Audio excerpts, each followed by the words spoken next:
country towards positivity. With me in the studio is one CT Muga. CT, good morning. How are you doing? Yes, one Paul Mbuvi. Yeah. I am very well. Right. Yes. You know, there's a time I Googled my name, then I found that there are several Paul Mung'ala Mbuvis in this world. Do not worry. I found there many Charles Mugas as well. Really? Some are even Italian. Oh, really? Oh, yeah, because I also found one of my other variants is from Malawi. Yeah. I was like, Malawi? No, Wakamba wako Malawi. Yes, wako. What are the odds that they would have? No. Wakamba wako Malawi. Just so that I can explain to you, wako. Okay. There's a huge community. Yeah. Let me tell you, if you talk about Kenyan communities, ambao ni wasafiri, yes, ni Wakamba. Ni yeye na ni kweli. We are in Uruguay. You know, Baba, yes. I think it's Paraguay or Uruguay, one of those two countries. It's Paraguay, eh? Yes. Tuko huko pia. Mko huko? Mko Malawi, Zambia mko si wengi vile. Yes. You are in Lesotho kidogo si wengi vile. Zimbabwe. I know there's another place where we are, but now this one's they literally migrated from Kenya in the recent past. See watch hao wenye waliendanga huko wakati wa sijui 19th, sijui 20th, not 20th but 17th century. The ones in South Africa, they migrated recently and they are many. They're very many. They're very many. But now they're in Shimba Hills, ni kwao. Mariakani, kwao. Tuko the entire extension of the Yatta Plateau, which is getting all the way to the coast. I am telling you, if there is a group of Kenyans who are migratory, right, ni Wakamba. It is a Kamba community. In fact, they were long distance business people. Yeah. That's why you find them in Taita. You see, there's an entire community of Wakamba and Taita, Taveta. Na watu hawajui. Yeah. Wako. Na ni kwao. Yes. Na hawataki kurudi Masaku, hawataki wako. Actually, now that has become their ancestral home. Ni kwao. Yes. But also, what makes them unique? Yeah. They mix with the communities they find there beautifully. You never hear of a creak or a scratch or wanajua kuishi. Actually, and I'm not bragging, but I am bragging in a sense. Our community, the Kamba community, sisi kama Wakamba, we don't. First of all, we don't like conflict. We don't like fighting people, and that's why even in politics is something in my eye. That's why even in politics, you hardly find us having being antagonistic against other communities. And the other thing, we also do not like atupendi wizi. Ni ngumu sana usikie Wakamba wakiwa kwa scandals. Wako ndio one or two, but very few. Very few. It's a lifestyle. Sisi hatutakangi shinda mingi, na ndio maana unapatanga hata hapa Parklands kwa Waindi. Tuko wengi sana. Unapatanga Mutiso ndio kwa gate. Mutiso ndio yako huko ndani ya nyumba. I mean, sorry, si Mutiso, anaitwa nani? Not Mutoa. Mutoa ndio wanakuanga kwa Nganden. Kwa Nganden na kwa maofisi yao. Ukienda hata hapa Ngara kwa hizi manduka za Waindi. Tuko hapo sisi wengi akina Mutiso, Mutoa, Mutonga, tuko hapo wengi. Ya, na kwa sasa kwa manyumba unapata Kaleche, unapata Mutheu, unapata Mumo, unapata Wanzao, unapata Mweni, unapata Mbithe, wanakuanga huko ndani. Sasa hao ndio wanapikia nani? Waindi. Because we are trustworthy. Hata Waindi walikuja hapa wakasema watu wote Kenya mzima wangechangua Mkikuyu, wangechangua Msomali, Mjaluo. Wakasema hii hatutaki, tunaenda na Mutizo. Na ndio maana sisi na Waindi, by the way, we are brothers.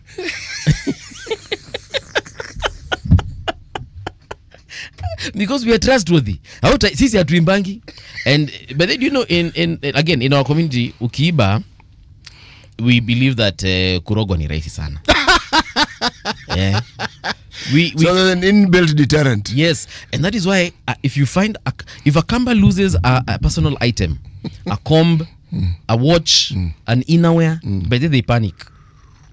Because anonanga yumeenda kutumiwa kwa uchawi mahali, kwa urogi mahali. Really? Yeah. We are usually very careful even how we interact with people, even in our own family setups, the extended family. Mnachunga sana. During Christmas, when we go to Shago, during Easter, utaambiwa na mama yako, by the way, hebu chungana na Uncle City. Uncle City kuna vile anakuanga. If Uncle City gives you anything, don't take. Cause Uncle City anataka kuiba nini? Nyota. That belief, by the way, is really entrenched in our community. I want to assure you, we speak about it. Yeah. It mirrors very many other Kenyan communities. Oh yeah. And by the way, uhusiano na community yako na Wahindi sio ya kazi pia. Hata hao ni washiriki sana kwa hiyo remote control. Oh yes, by the way. Yeah. Yes. Wahindi. Hii mambo uongee na nani akoroge fulani, akimbie mahali afanye nini ili nini itoke pale ende huko. Wako na hiyo sana. But you see, for them it's a religion, because they have different religions within their community. So you'll find the Hindus, for example. They're the ones who believe in Buddha and many other gods that I'm forgetting right now. And for them it's normal. Hinduism and wako na miungu mingi kabisa, including Jesus Christ. Wao maziwa kuna kila mtu ujue tu, they cover all bases. Just in case. Yes. Just in case. Yes. Leta huyo hapa. Na kuna tumesahau mtu. Kuna mwingine mnajua pia huyo mleteni hapa. Okay. Lakini anafanana vile ako sawa. Ako sawa. Na ana preach nini? Okay, basi ako sawa na huyu jamaa, so wao ako sawa. Hawatagombana. And for them, so for the rest of us, we hide it. It's very difficult to know, for example, if I go to those remote control areas. But for them, bro, it's a culture. Bro, where I come from, people speak and pronounce Christianity loudly, and everybody's a Christian. Oh yes. Hallelujah. Amen. Sasa, what came to my attention and what surprised me was when we lost some computers once upon a time. Yes. And the young man who was in charge of that particular, he was a coordinator, we call them coordinators. Yes. Like a manager. He told me, hii mambo ya kutisha watu na polisi haita ninio. So just allow me to handle it. I told him, proceed. No, I just said. Oh, you knew how they were going to handle it? I had an idea because I'd seen it before. Okay. So we had a staff meeting about this thing. They said, we have asked and nobody has come forth. So I just want to let you know that we have this. When I walk out of here, yes, I'm actually going to Pemba. The reason why I'm going to Pemba, this is Pemba in Tanzania. Yes. Okay. There's a mzee, I'm told, whose speciality is finding lost things. Okay. But the problem is that he just won't find lost things. The person who's responsible for that loss, okay, it will be known. Because if he works here, just if he works here, he'll come back to work tomorrow walking naked. Okay? And the other thing, as he's walking naked, you see this grass we have growing here? Yeah, he shall feed on it. He'll be eating it. But it is okay. Since none of you stole, you don't have to worry. Yeah. Okay? Yeah. But I'm going to Pemba. That evening, those computers came back. They were returned mysteriously. They were returned. Yes. And nobody walked to work naked. Yeah. Nobody ate grass. Yeah. Now, I knew he wasn't going to Pemba. But he understood this thing better than I did. Yeah. Said, watu. Psychology naelewa. Please, when you watch here, watch and deal now watu. But I saw it 2 or 3 times after that. Yes. I saw it. So it's something I understand. Yeah. What wetu? Now, remote control. Why do you think you find some communities, people always have some sort of bango? At the coast when I was there, walikuwa naita hirizi. Okay?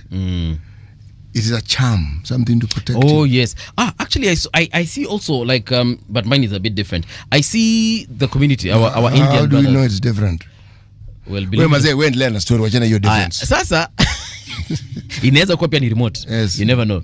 Nani, our Indian brothers, if you look at them, sometimes on their wrist, they also have that. Wana hizo vitu. And it's like they have small pouches. In those pouches, you kuna bone, kuna nini, kuna vitu vingi. Kuna jamani nimeuliza best yangu, nikamuuliza, tell me about this. And he was like, no, this one, there's where I got it. It is my lucky charm. Yeah, bas ndio. It helps me achieve my goals. Yes. And I was like, ni kunoma. All right. That's a bit about remote control, and of course the Kamba community na Zimbabwe tunapendana na Wahindi.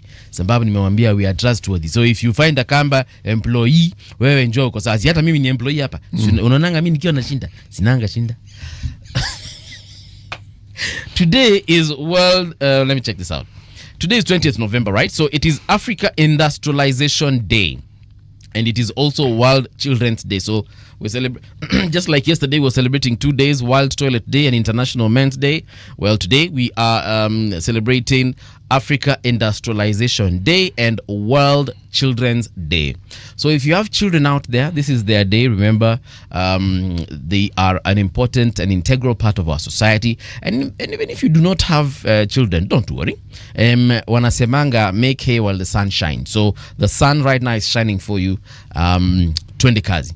Yeah? City, World Industrialization Day. We've been talking about industrialization and, building capacity in our manufacturing industries. And perhaps, I hope our government will look at this day and say, indeed, you know what?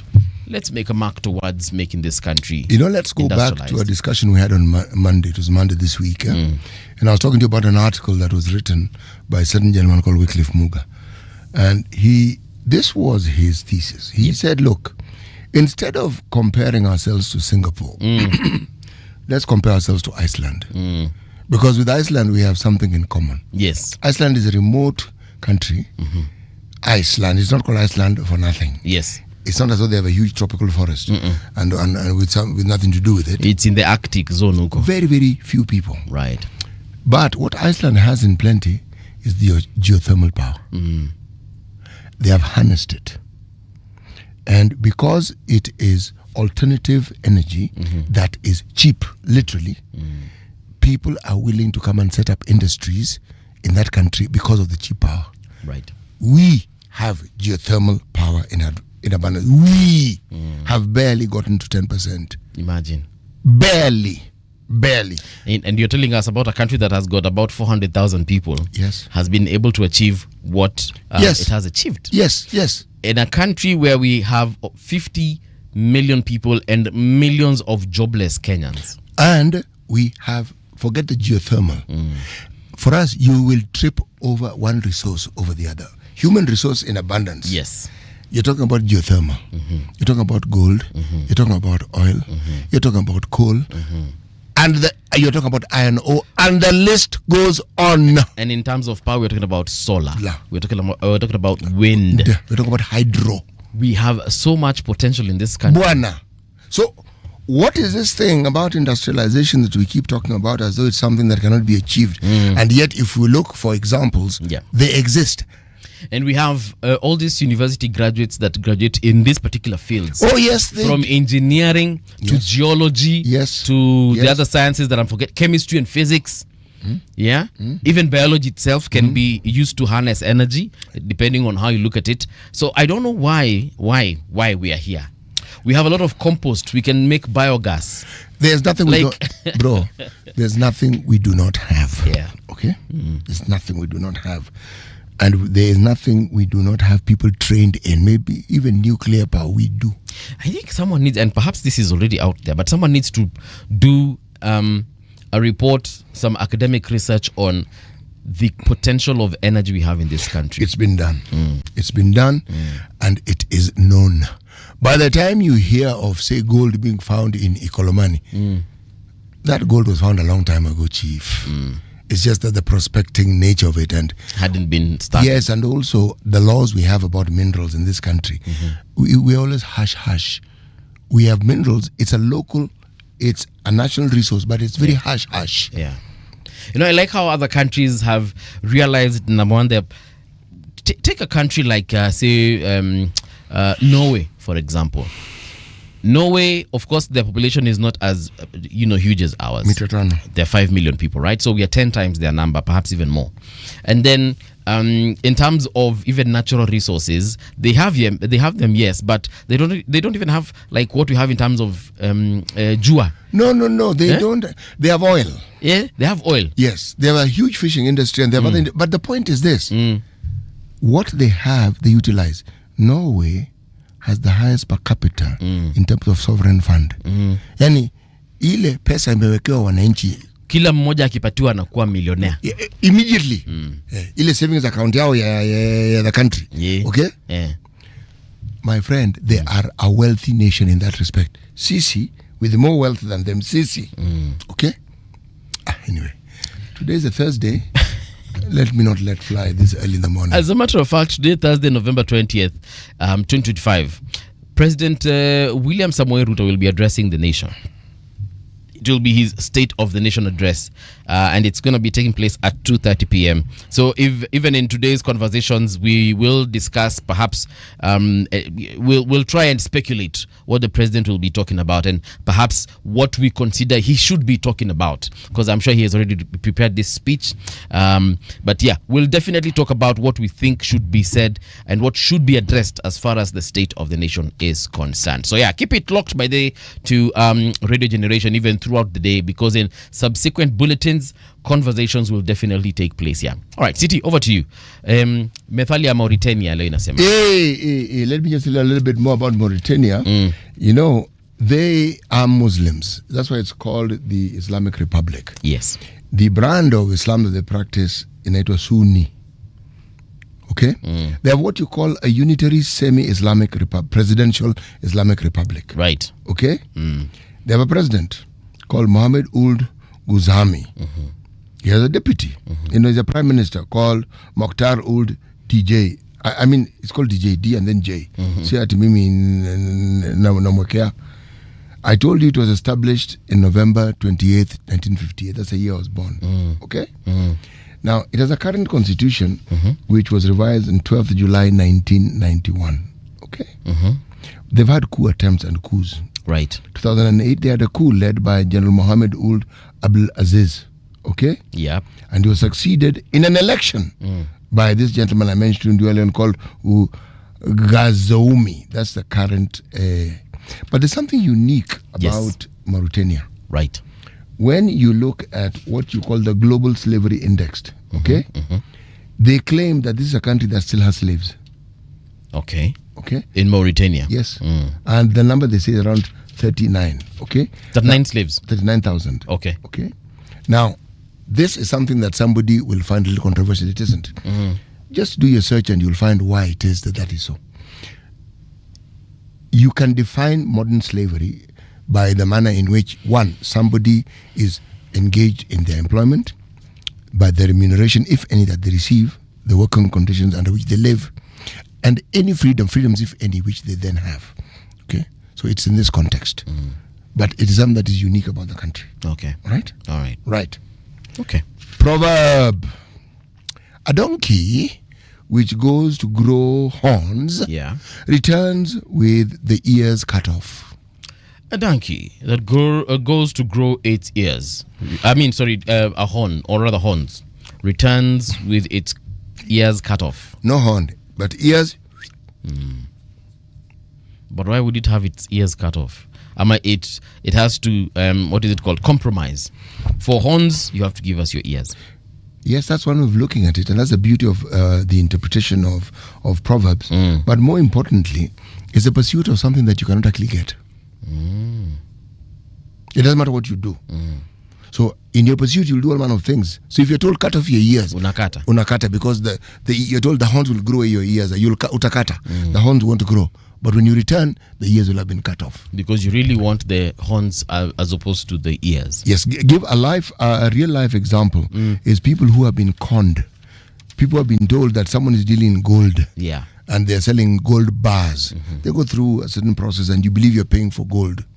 You put it in wherever safe you have. The following morning, when you can look at it, it's turned green. Clearly, it wasn't gold. Con men have got this philosophy where they give you nothing for something. They what they do is they determine if you have a certain index of greed. That's what they tap into. Once you have it and they've seen it, they'll get what they want. They'll tap it into it. Yeah. Like people who've been told that their money is being multiplied.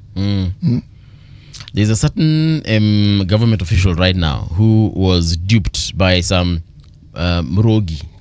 And the case went to the courts, and he told the courts, look, this guy told me that he gave him, I can't remember how much it was, but it was a lot of money. It was in the hundreds of millions. And to do what with? Actually, it's a matter of public record. It is Danson Mungatana. He gave this witch doctor some money. I don't know if it's a witch doctor, a wizard or something, but it was those people for remote control. Kampatia pesa. Na akamwambia so this remote controller alimwambia I'll multiply your money, and he gave him this money. It was in the hundreds of millions. You have 100 million. What he wanted $1 billion something, did he? Well, the point is, yes. The point is, this guy said, I will grow your money. Actually, usually they demonstrate that they can do it. Just so that you understand. And I said greed. Yeah. When your entire being is overtaken by this particular sensation or emotion, your thinking faculties tend to be compromised. So the likelihood of you being duped, as we call it, is extremely 100 million. Alimpatia pesa mingi sana.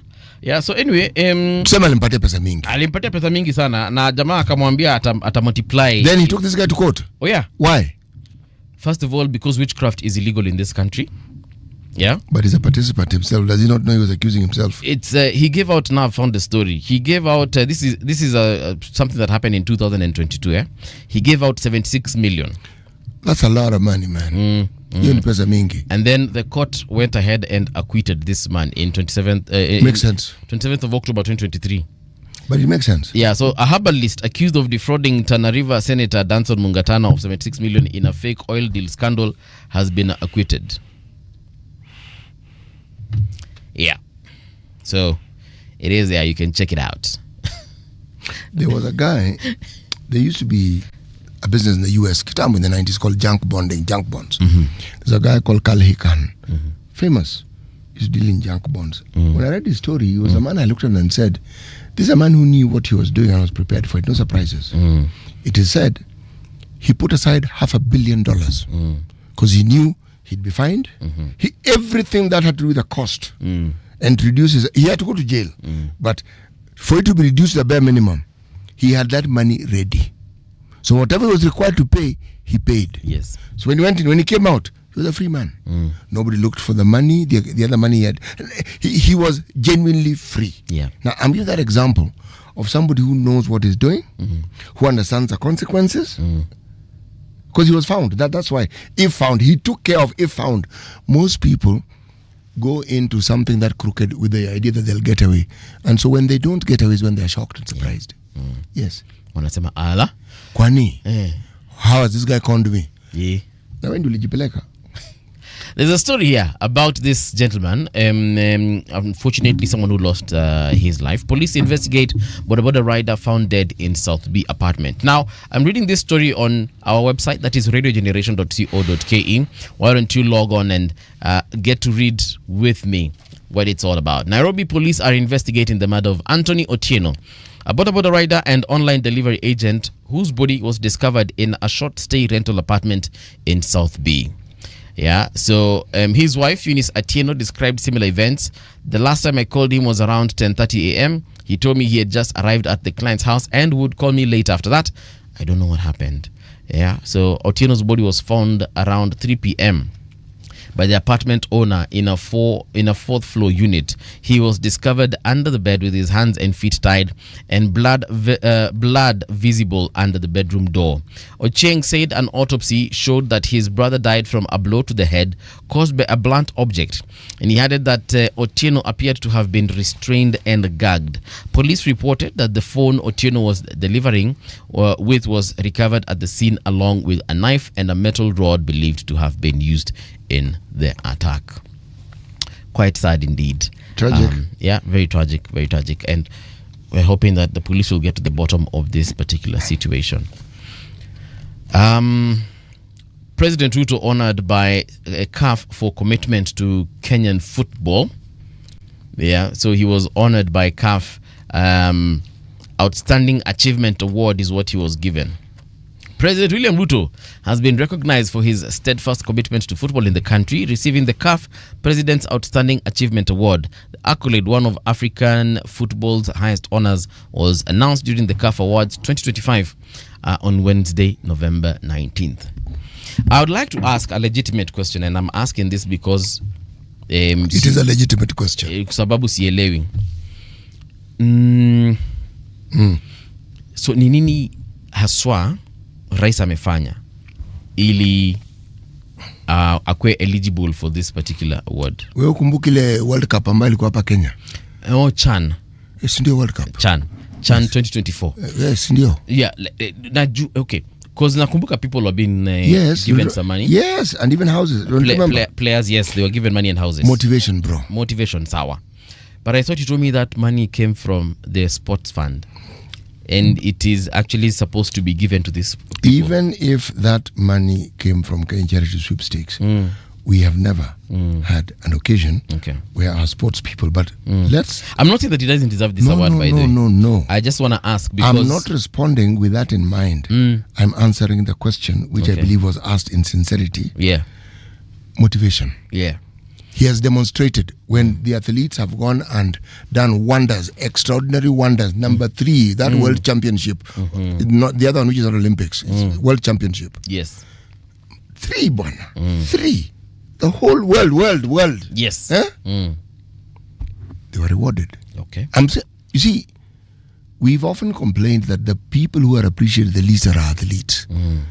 Even during our most difficult times, they keep our name, the name of this country, flying high and in good repute because they win medals for the country, not for themselves. Now, if somebody can document and tell me other people who've been in this position, who have taken the steps of acknowledging and then also rewarding these sports people, then I would say yes, but I haven't seen. Okay. This is the first time I've actually witnessed. All right. There are these sporadic things where somebody says, oh, he's going to give this. But while they were awarding this, they should also think of organizations that have been supporting sports. I'm thinking of Safaricom. I'm thinking of breweries.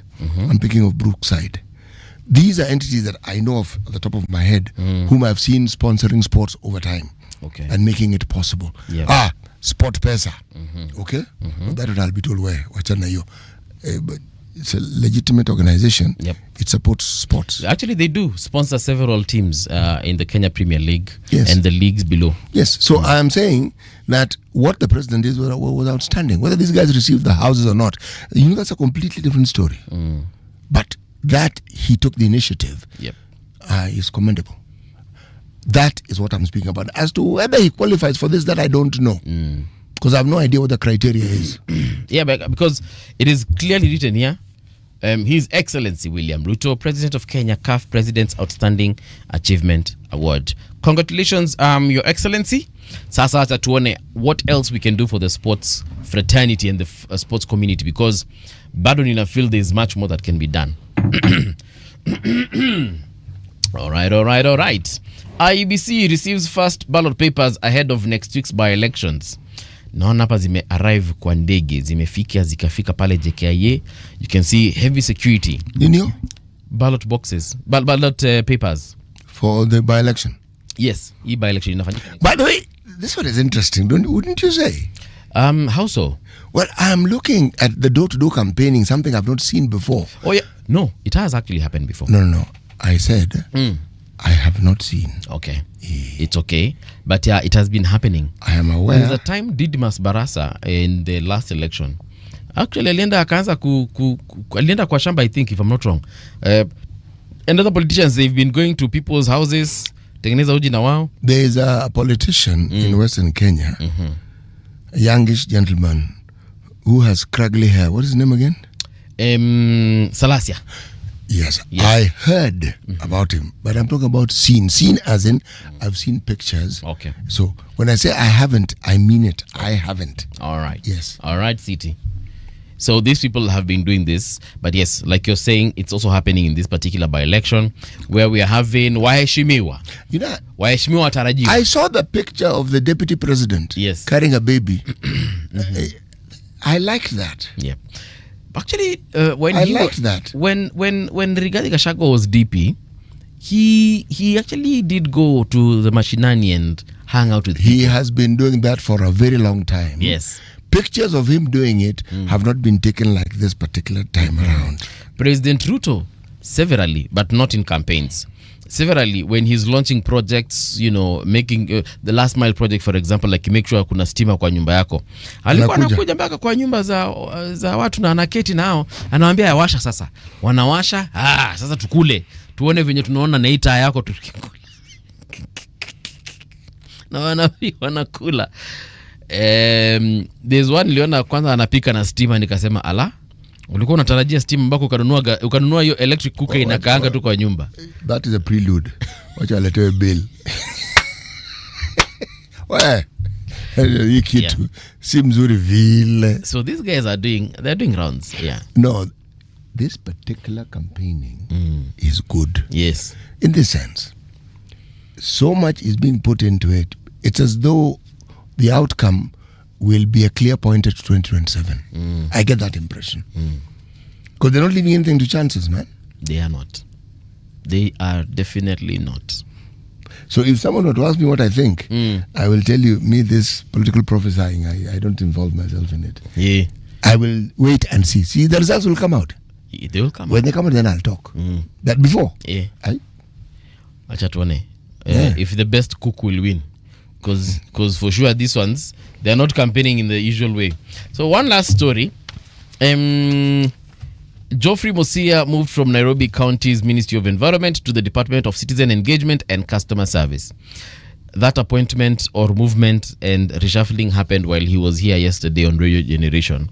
As we were having a conversation with him, I saw him receiving several calls and he was ignoring them until I saw him receive one text and his attention kind of deviated. And I guess that's the time he was being told, Kakabraza, umeenda katika Department of Citizen Engagement and Customer Service. Some are saying it's a demotion. I don't know how true or not true that is. What happens in government if you say a CS and then you're taken to the position of PS? Do you still continue enjoying the same salary? No. But I thought in government pesa yako iteremkangi. Who says? I was taught that thing my entire life. Job group. You have a point. You have a point. You do have a point. Yeah, even my mom. No, you do have a point. Yes. Because if you know, even as I said, I realized I spoke too quickly. If you're a certain job group, you certainly can't not be in that group. If you're in job group WX, and now you're told you're a director, you're still in job group WX. Yes. Okay. Now perks, I don't know. Yeah. But pay, yes. Well, you might not get the like, for example, CSs are given bodyguards. They're given, I think. What makes you think that PSs are not given bodyguards? Okay, PSs are given bodyguards. So the day that position is, what happens? And then where do you go after it has been? I don't know. Mase, ukienda nyumbani went in a bodyguard. What do you mean? If the position is no longer there, it means you're no longer working in that office. Yes. And presumably you're not working in government. No. I'm not talking about being fired, just being demoted for whatever reason. Well, you will enjoy the perks of that position, if there are any. Okay. But the salary, since you're in that job group, it remains. Yeah. Yes. Okay. That's what I was asking. Kama mshahara inabaki hivyo hivyo. Mimi hata mkani. Mshahara si kitu bro. It's the perks, man. Hata saa zingine mshahara ndio mambo yote. In this country. Nimesema saa zingine. Because for instance, why do I need a bodyguard? Maybe no one wants to harm me. You think? So that is just a perk that comes with that position. You think? Why do I need a driver? You think? I can drive myself. You want to be driving in Nairobi? I can drive myself. My friend, you're going to be parking the car in this CBD of ours, Not necessarily park. But if I'm no longer in that position, chances are I can walk from my office to whatever part of town I want to get to. And I might not need that bodyguard to follow. So that's a perk that, because I'm not paying that bodyguard myself. The bodyguard is being paid by the government, and in this case by the National Police Service. So I really don't need that gentleman or lady. The driver as well. I don't need that driver. I can drive myself. But as long as if I was earning $1 million bob, I hope it remains $1 million bob. I'll tell you this though, that it is always, I always find it refreshing listening to you theorizing. It's very good. I'm going to wait until you get to a position where you're in that position. Then I'll come and ask you, bro, so that thing we spoke about some years ago, how does it apply here? No, I know of, I have a friend who is in Gava. And I see this person being driven around and, akona bodyguard. And I look at it and I'm like, okay, good stuff. But you do realize you could never jiendesha na utoka tu sawa. No. Uyu bodyguard, no. Hata asipokuwa, I don't think anyone here. No. You may not need a bodyguard, but you need a driver. Okay. You need a driver. You can't be concerned about where you're going to park, how you're going to park, who's going to look after your car. Those are necessary worries. You need someone to be concerned about that. Yeah. When your responsibilities are many, your attention should be focused purely on the duty that you have, not whether you're going to park the car, whether there are people who might steal your side mirror. No. Okay. Pia ile gari anaendeshanga ngumu kuiba side mirror. You think? Ngumu kuiba. Sisemi ati yezi ibika. You think? But ni ngumu. You think? I'm not saying I think, because I'm not a mechanic. I don't know how those Bro, things are robbed. You know, you are talking as a law-abiding citizen who goes Yes. about his life. Uh-huh. There are citizens who are non-law-abiding, and they also focus on their non-law-abiding. So, my friend, when somebody spends that amount of time thinking of how to break the law, they will break it. Okay. Chances are they'll break it successfully. Yeah. Yes. And I'm talking about border riders who ignore traffic lights, not those ones. Those are just suicidal. Yes. But sometimes it's not even suicidal. They're ignorant. They don't know. Yes. You see these SUVs we see in the streets. Hizo vitu ni ngumu kuiba side mirror. Si hatuwezi, unaweza. But by the time ungangane nayo. I wouldn't know. Yeah. I don't own an SUV. Yeah. So I wouldn't know. Yeah, these ones. You're referring to those humongous things, isn't it? The really tall ones. No, Our producer Ednah is asking Mung'ala, when you do still side mirrors, let's do the traffic. Ednah, can she choose what to listen to? Oh my goodness. All right. Sasa hizi ni nini zimekuja hapa? I'm looking for traffic. Yes. Oh yeah. Here we go. So there's this situation on Ngong Road. It's looking good. No complaints at all. Haile Selassie Avenue, naona hakuna complaints yoyote. Watu ambao wanatumia this is Landis Road. Landis Road has a bit of traffic. Actually, it's not a bit. It's a lot of traffic. Queenie, what time is it? 6:37. Okay. Clearly people have come to Nairobi to do their hustle. Jogoo Road looking good at this particular hour. Manyanja Road, Mali, napatana na Outer Ring Road, a little bit of traffic, but it's moving nonetheless. Then we are looking at the entirety of Outer Ring Road. If you're heading towards that direction of Isili, Manyanja, hapo ndio mtapatana na traffic kidogo tu, but I can tell this is because of the various matatu stages. But beyond that, everything else is moving okay on that particular road. Watu wa Ngong mko sawa sawa, hamna complaint yoyote. I'm looking at areas like Akina Tasia, everything, not Tasia rather. This is where? Oh yeah, Ngong Shopping Center, everything is looking good. Then we also have the Eastern Bypass, not having any problems whatsoever. Machakos County, Mlolongo, hamna shida yoyote coming into the CBD. Let me see where else. Lower Kabete, also no problem. Wangige, Zambezi, Kule Mahinga, Kerwa, Limuru Town, mko sawa sawa. Getting to the CBD shouldn't be a problem. If you see anything we need to know about, well, hala at a brother. Right now though, traffic on Radio Generation. Wacha tuingie kwa maneno ya gazeti. Let's see what's been trending, what's been making headlines on the papers this morning. I'm looking at the Standard, real state of the nation. Pledges and priorities is what they're calling it. Kenyans have spoken. They do not need another ritual of promises. They need a state of the nation that starts where life is actually lived. In the insecurity, the hunger, the shattered services, and the daily grind of 13 million households, until leaders speak to that honest, painful baseline, every grand vision remains just another speech drifting above a struggling nation. And going by past rhetoric, it could be another session of oratory full of sound and fury signifying nothing. You know, sometimes I like how the Standard puts it, and they're saying what matters. So this is what matters: public finances.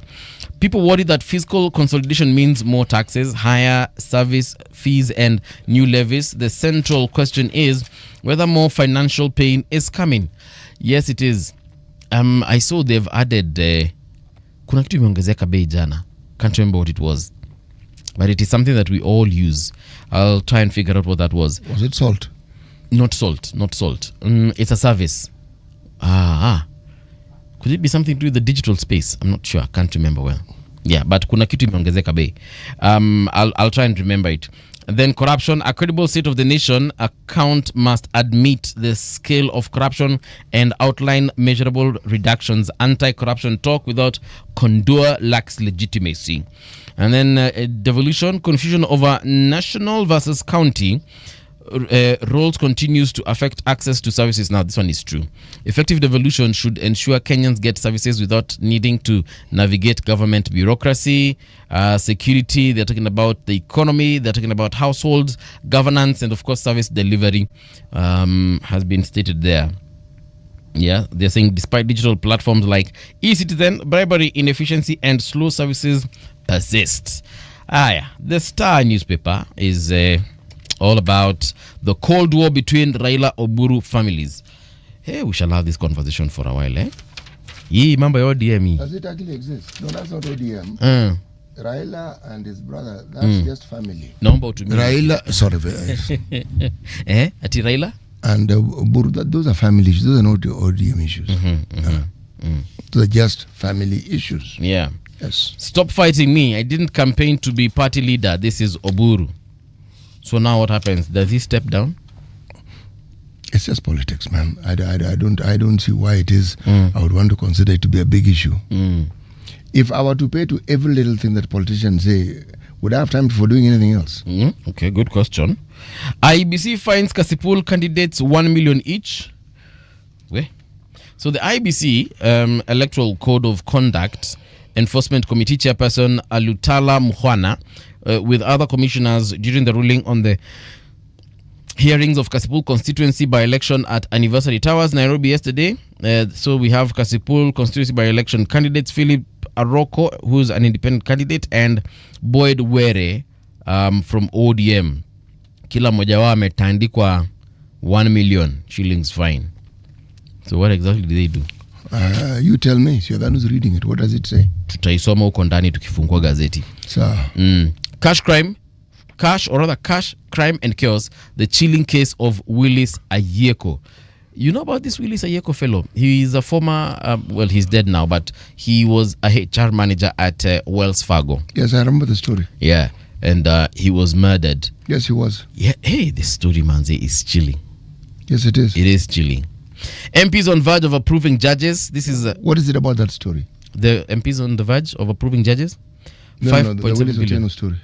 Oh yeah, so let me just read a small thing here. The High Court in Siaya has had chilling details surrounding the murder of former Wells Fargo manager Willis Ayeko, whose body was discovered in a stream along the Siaya-Kakamega border in October last year. Prosecution witness Anthony Gitonga recounted how a man identifying himself as the deceased visited the shop on October 19th last year at around 6:05 a.m. So this particular person had the ID of Mr. Ayeko na aka withdraw pesa. Wali withdraw, sikumbuki ilikuanga how much exactly, but they withdrew a lot of money from several M-Pesa shops.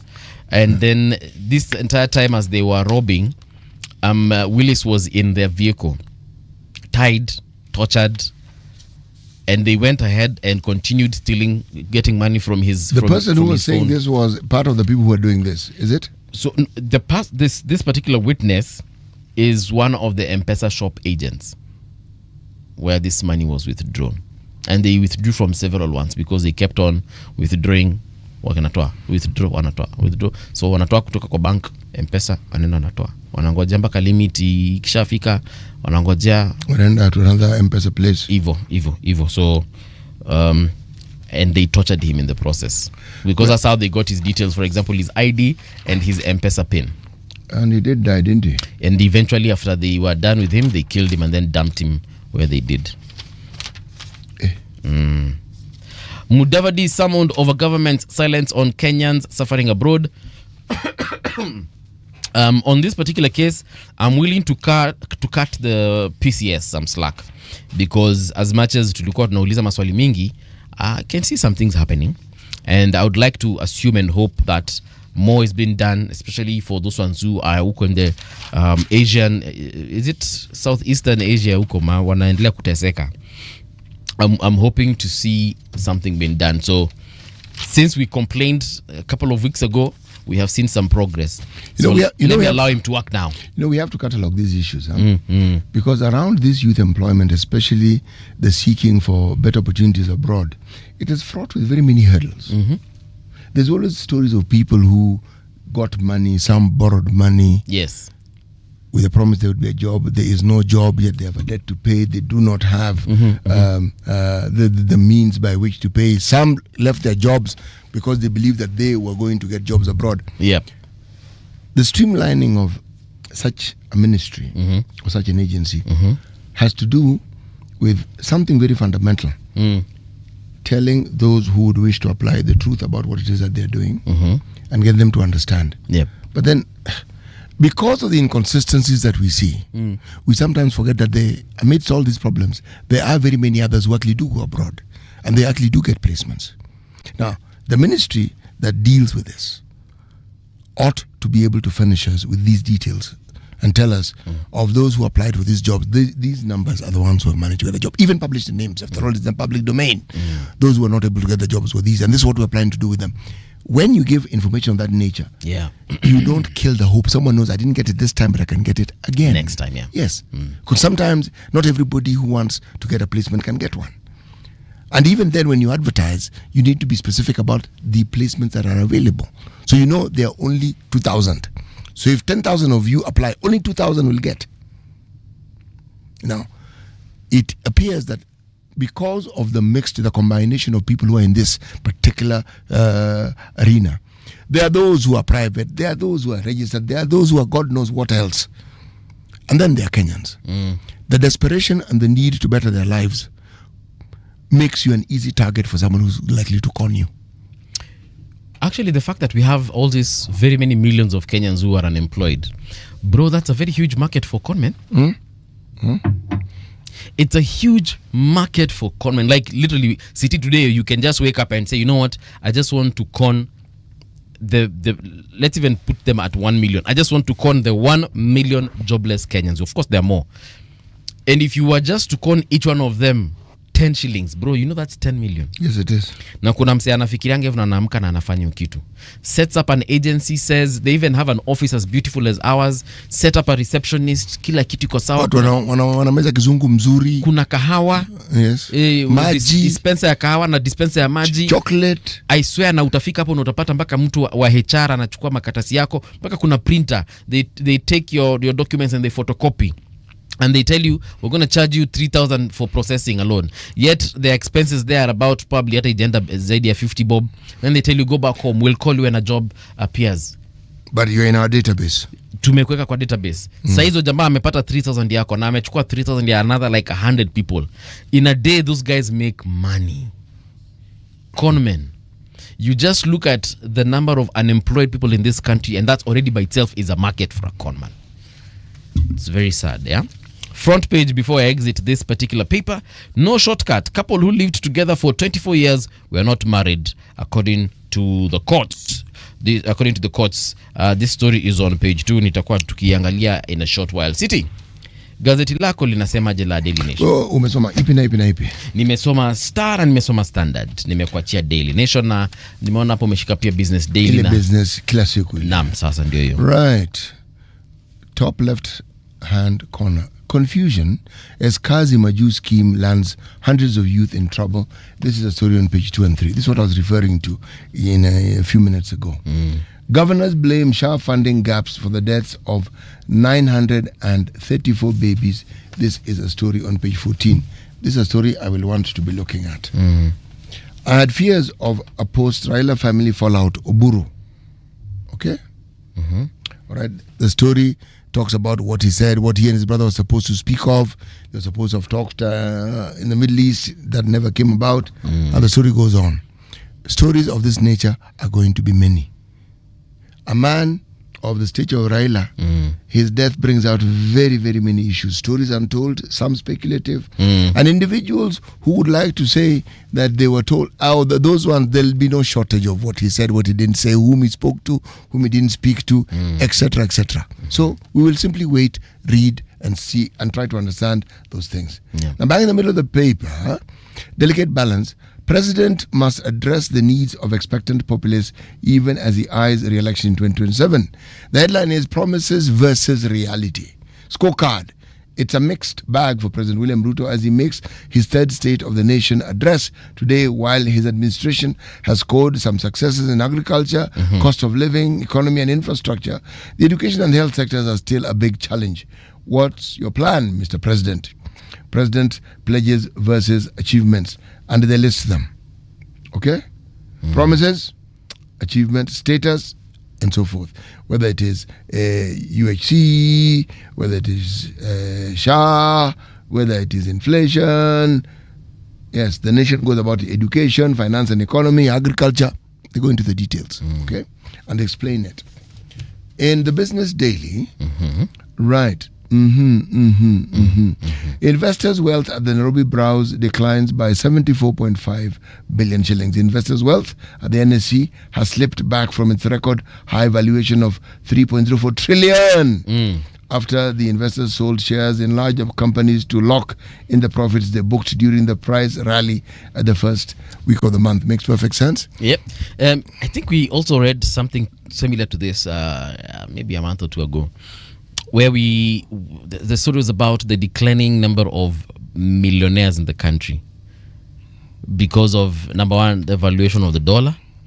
So you are worth 1 million USD yesterday, but this morning when the dollar has been devalued, kidogo you're not really worth that much, but you will be worth more in Kenya shillings. Oh yeah, but what I don't understand is how people like Elon Musk, Jeff Bezos, and a couple of others I'm forgetting, how these people just become every single week, every single month, their money just multiplies. Their wealth rather just multiplies. Their valuation. For instance, I'll pick the Nvidia CEO. Nvidia is a tech company. It makes chips for computers. Actually, not chips. It makes processors, graphics processors for computers. This so, guy na chips tofauti ni kuna tofauti kubwa sana, lakini tusiingie kwa the details. This particular individual last month, his worth rose by 17 billion. Okay. 17 billion bro. Wewe unajua worth yako imepanda na pesa ngapi? Jamaa una namba yake ya simu? Ako America. He's actually Korean American. But you get my nini here, my conversation. Is he Korean? You do know that you are talking about figures that my mind has difficulties just understanding. But anyway, go on. So I am prepared for an out of body experience. Carry on. No, so this guy, he's called Jensen Huang. Yeah, Jensen Huang is the CEO of the company I just told you about. Right. The Nvidia company. Right. He's Taiwanese American. Oh yeah. Wanakanga chips. Wanatengeneza graphics processors. Kuna tofauti. Yeah, kuna chip inakusaidia na kurun your gadgets, your computers, your phone. Okay. They're in the computers. Ndio. Yeah. Hizo zote. Yeah. But specifically graphics help in AI. Yeah. And that's why the AI has really people who are in AI right now, money they're making. Okay, let me just read something that may help answer your question. Yes. Kuna jamaa anaitwa Jeff Bezos. Bezos second richest person in the world. Anambia kuna pesa mingi sana. Billions. Anaonekana kama mtu akona pesa, lakini this yako kuna pesa mingi. Okay? This is what he said. It is said, he said, a quote. Okay.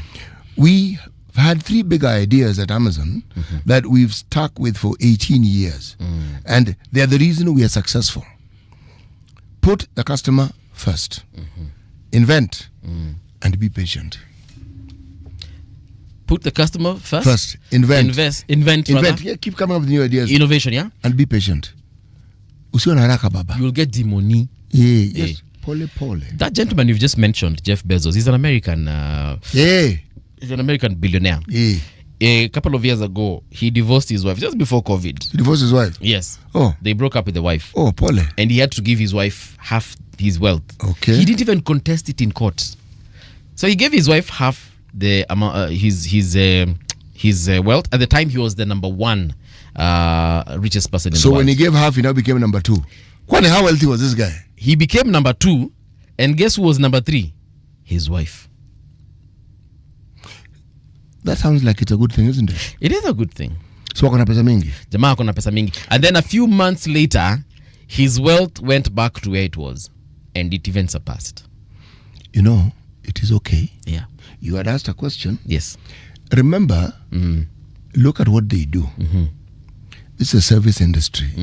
Hii Amazon ambayo unasikia hii. Okay? If you look at how they go about their business, I am not surprised that they make money.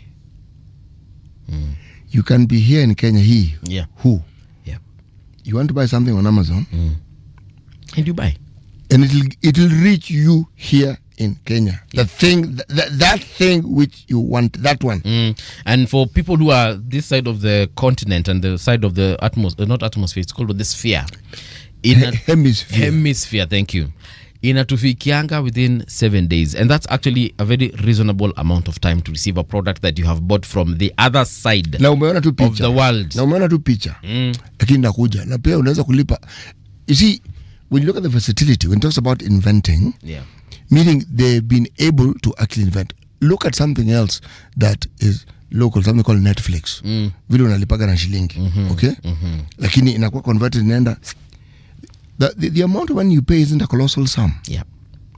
But look at the efficiency with which that thing functions.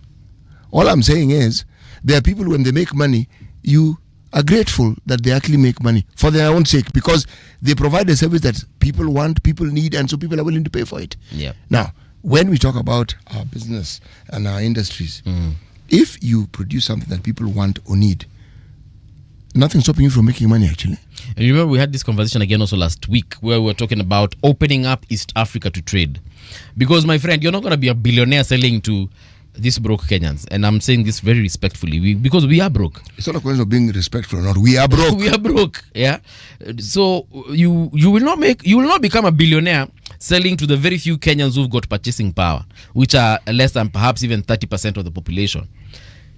You will need the 30% in Kenya, the 30% in Tanzania, the 30% in Rwanda, the 30% in Uganda, DRC, na kule kwingine kote, Somalia. You will become a billionaire. That is how you will be. Like in hapa, you are selling to these people who are broke, who can hardly afford even lunch. My friend, tutangoja kuwa billionaire. And that is why, for me, I'm very passionate about this whole Pan-African issue.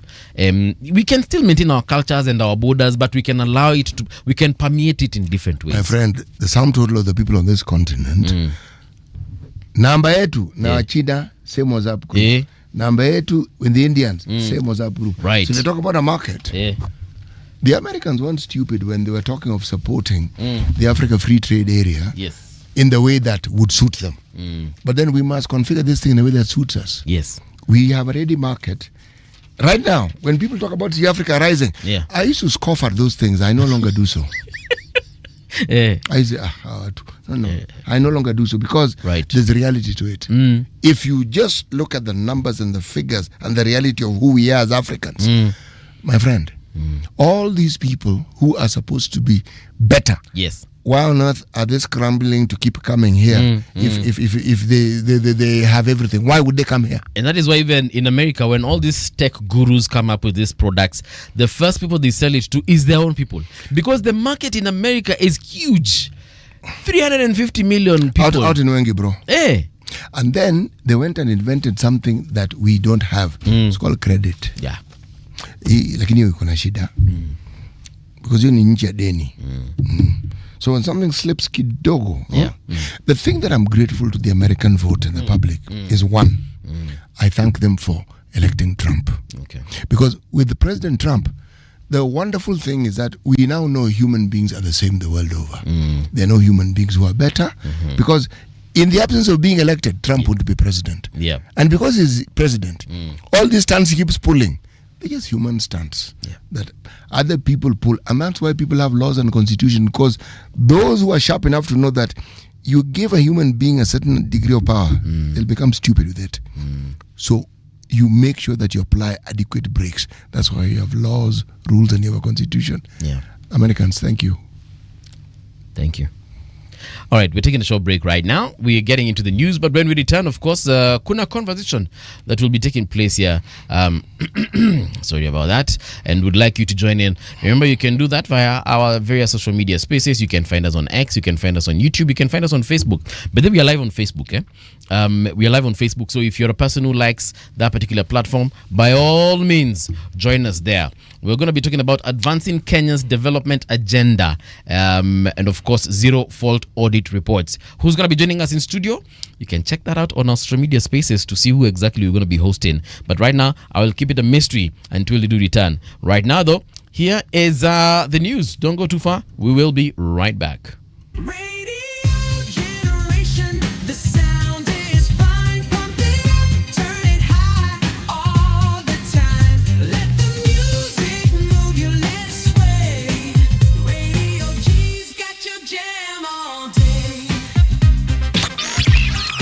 Radio Generation, the home of urban soul.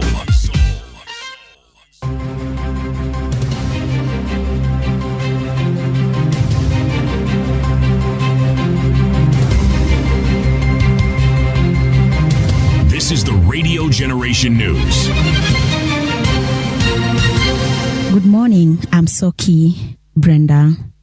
A new Amnesty International report accuses the Kenyan government of using technology to suppress protesters during the 2024-2025 Gen Z protest. The report documents 128 killings, 83 enforced disappearances, and other 3,000 arbitrary arrests linked to the demonstrations against the finance bill.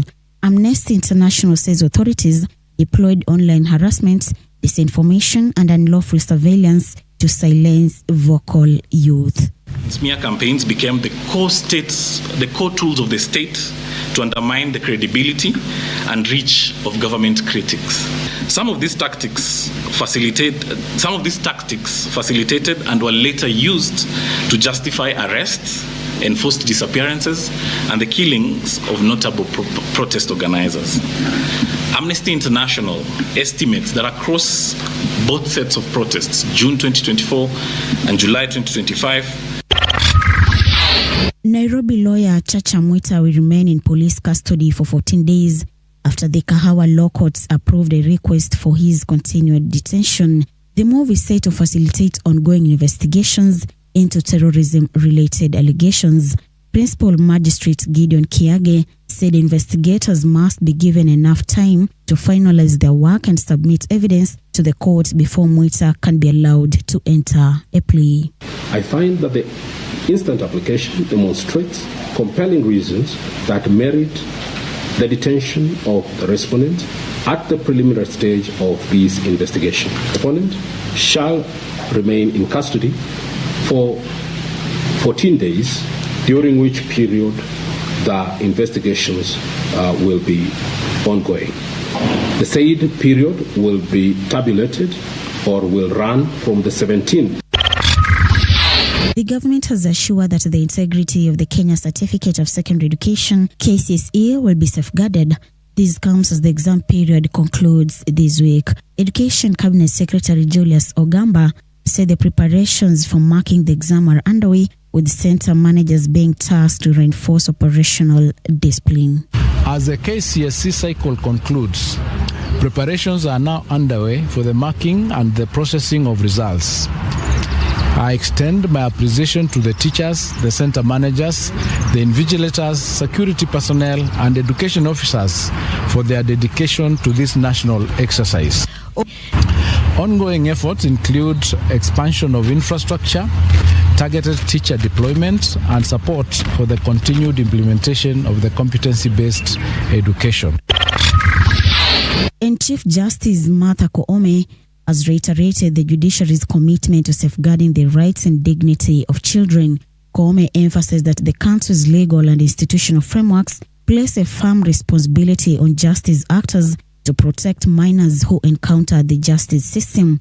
Speaking during the Chief Justice Dialogue with Children in Nairobi, Koome said the judiciary remains fully committed to implementing the Children Act 2022, terming it a transformative law that reshapes how the justice system treats children. At least 25 Palestinians have been killed in Israeli strikes across the Gaza Strip. The Hamas-run health ministry has said 10 people, including a woman and a young girl, were killed when a Ministry of Religious Endowments building in the eastern Zaytun neighborhood of Gaza City was hit, according to rescuers. The Israeli military said it had struck Hamas terrorist targets after it said gunmen had opened fire towards an area where its soldiers were operating. And that's the truth on Radio Generation. I'm Soki Brenda. The views and opinions expressed on this program are those of the guests and do not necessarily reflect the views of Radio Generation. Radio Generation assumes no responsibility or liability for the interviewee's views. This is Radio Generation. In the beginning, there was morning radio. But now there is Radio Generation's The People's Breakfast. Curious and bold, getting facts from the shadows. That's what it is. Now, as the city wakes and secrets stir, a bright new voice shines. The People's Breakfast. Your morning, your voice, your journey. Good morning. Good morning, my neighbor. Welcome to the home of hard truths and bold insights, Radio Generation. A very good morning to you. Welcome back to Radio Generation. The time right now is exactly 6 minutes past 7 o'clock. How are you doing? I hope wherever you are, you've had your coffee, because right now we want to have this conversation around advancing Kenya's development agenda and, of course, zero fault audit reports. And with us in studio is Mheshimiwa from Kisumu East constituency. This is Honorable Shakil Shabir Ahmed. Mheshimiwa, welcome to Radio Generation. Thank you very much. Yeah, glad to have you here. Thank you. City and I have been having conversations around, finance and development in this country. Actually, in the previous hour, we were just talking about industrialization, building capacity within our manufacturing industry. I don't know what your thoughts are as far as manufacturing in this country is all about. The infrastructure, the thought process is not really there. We had industry. We went into commercialization and sales and importation. All these, these Juakali industries. If you go to India, if you go to China, this Juakali went from Juakali to what we call medium industries, and then they went into industries. So we had these Juakali centers in Kisumu, Nairobi, wherever, and those were, I don't know what they were called, industrial stations. And even in Kisumu and Kondele, not Kondele, in the town, in one of the places, the artisans who should have been trained over and across, from simple welding to arc welding to other things, to fabrication, it wasn't there. They haven't got the... They never had the infrastructure. Right. The industrial parks that they had, like one in Kisumu, was taken over by a couple, I'm sorry to say, some Asian young men and others, and the farm, they call themselves farm industries. Right. Very well. They were basically just two young engineers. So I wonder what is the problem in Kisumu and in other places. Yes. Why does our system, all these loans, etc., there is no real what is called infrastructure development. You don't even need infrastructure. Right. You need to support these young men. Now those young men come from Kisumu, they come to Nairobi, and they build these beautiful models of animals here and everywhere else. Yeah. And those are for want of a better word, welders and people who are making windows, etc. So the Juakali. But from the Juakali, it hasn't moved the second sector. And most importantly, the problem is that even our income tax structure, lately and even before, has never favored the Juakali. And this moment in time when you were talking about, there used to be advanced tax, and we've been doing all of these things. So these guys, go around in Juakali, find out how much the cost of a window is or a door is, talk and ask how many windows did you make a week or a month. They'll say we make 20 windows a month. Yeah. And depending on orders, they say, oh yes, that's very nice. They go back and lump them an order, income tax return. Right. Now that's not right. What you should be giving them is either tax exempt or giving them some sort of thing, and making them have the raw material available and have a market for them. Right. Now, this government has promised us that they would do that, at least making doors and windows locally. Frankly, I've not seen it. It's not happening. They're not happening because you see these guys want doors and windows, particular size to be paid after 6 months or 12 months. Juakali doesn't work like that. Juakali needs money now. Yeah, leo. Nipatie pesa. It's a day-to-day economy. Right. And that is one I learned when I was the mayor of Kisumu City. You cannot work on a Juakali, and you cannot, if you're going to get them credit. Yes. If they're to give credit, you've got to extend them credit. Extend them credit on the steel, extend them credit on electricity, maybe that, maybe not. But let's do that. Yeah. Motor vehicles. Some of those guys are the best mechanics that I have seen. One of them does my BMW and whatever. The point is, why don't they move up to a garage level? Right. I have maybe one or two who have actually done that, but the rest haven't. Okay. They were there from the beginning to now, 30 years now. So our industrial capacity, we have a Ministry of Industrialization at one time, come up with these fancy programs, and people who benefit from them are not the ones who should benefit. Okay. And they give them space somewhere, and of course it doesn't work. So, so do we have the capacity in terms of human resource? Yes. To actually 100%. industrialize this country? Okay. Well, you take our artisans from Kisumu, take them to Rwanda, and they do amazingly good work. The work is not the capacity. The work is not the problem. And I'm talking about Kisumu. I could talk about Nairobi and Mombasa. These things are not. These people are making a living in Rwanda, living in other places. And if you go back to Kisumu and we say, listen, and I talked to the governor, I was the mayor. I talked to the governor and said, listen, let's do something. Yeah. We are, if you do this thing right, Kisumu was at the center of Central Africa. We can go anywhere. When I was a mayor, we were working with the Chinese. There was like a hover boat.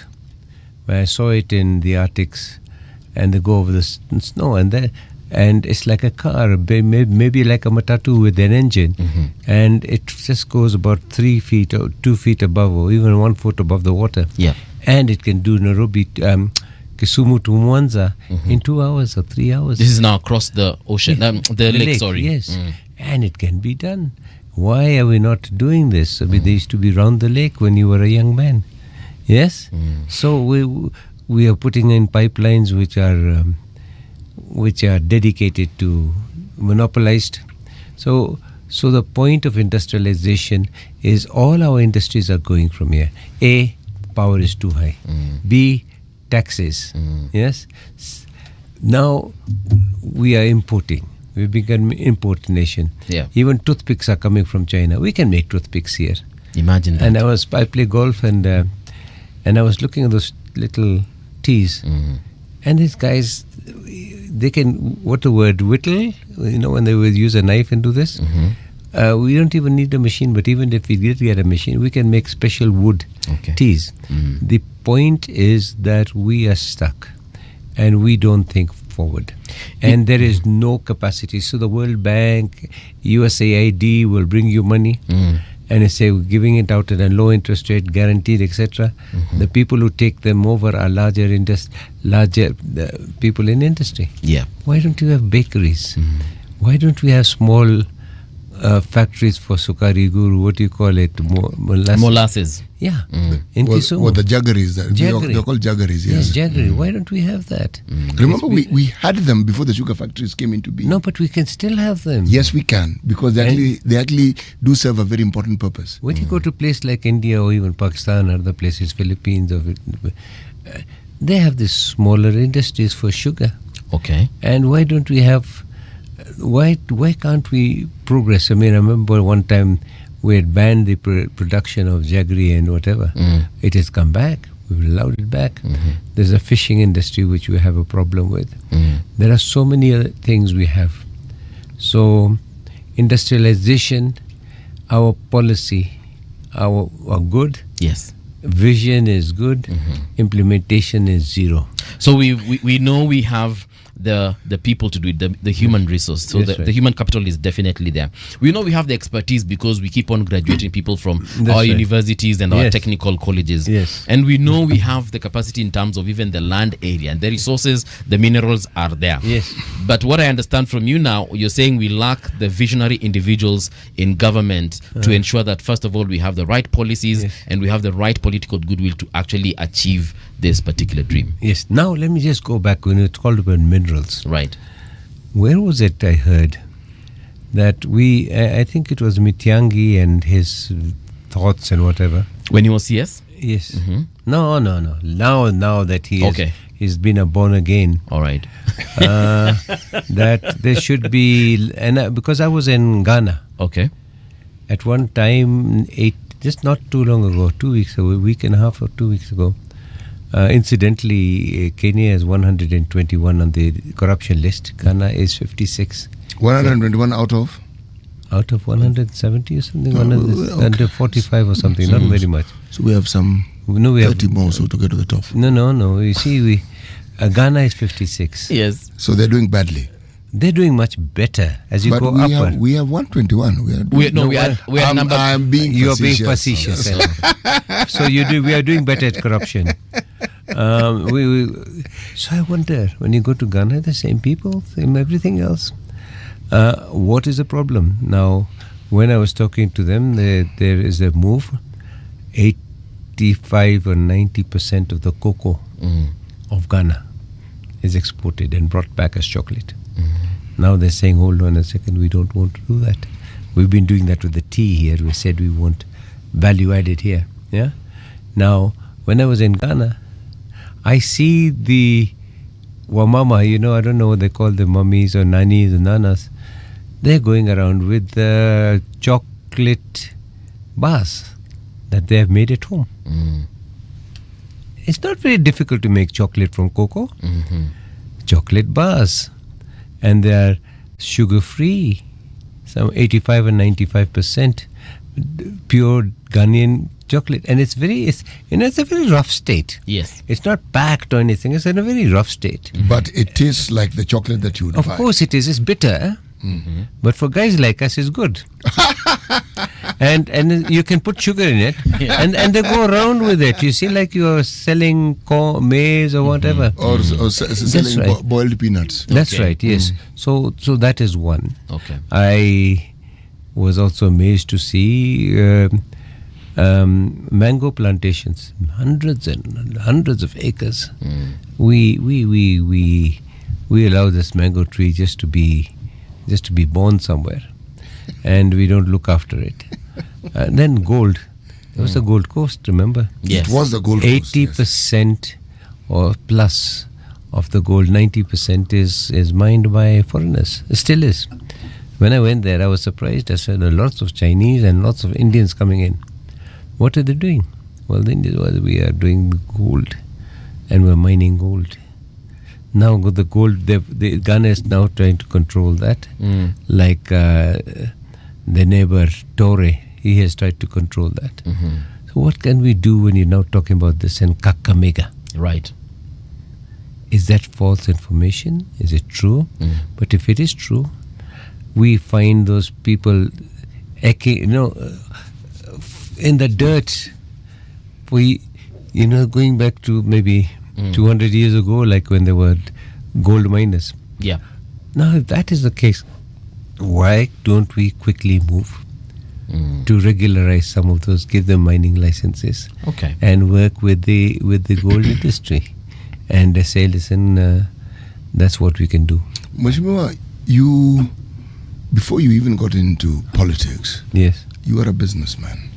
I was a banker. That's a businessman. Yes. Why I'm referring to you as a businessman is simply this. When somebody works in a bank, you are at the epicenter of anything that one would call That's correct. business. Yes. And somebody who is a banker, the nature of that business requires you to actually understand That's business correct. from its very, very Source. exactly And to everything that goes Exactly. to the very, very end of it. That's correct. Yes. Now, if I look at Kenya and I look at the two countries that we like comparing with sometimes, Korea and China. No, I think Korea, China, South Korea, Singapore, I think we should make it a crime to keep talking about Korea, Singapore, and China, because we're not in the same level for two reasons. Okay. For two reasons. China is one of the poorest countries in the world. And I go to China often. Korea as well. How so? Singapore. Yeah. When Singapore came in, the difference was leadership. Okay. Jomo Kenyatta and the guy from Singapore, Lee Kuan Yew. Lee Kuan Yew. Everybody knows that name. They were different. They were autocrats. They were different. Their views were different. Lee Kuan Yew came into an island that didn't have water.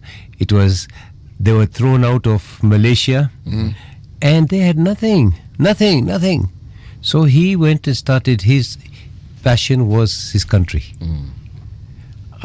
The passion that we should have expected of Jomo Kenyatta was the country. But the first thing that came in was the grabbing and taking over of the white farms. Had that been done differently, maybe we would have been where we are. Okay. So I think leadership is most important. Right. Even in Korea, leadership is the people. And the people. You see, I agree with you. Where I was going with this was that the comparison, forget the comparison we normally have.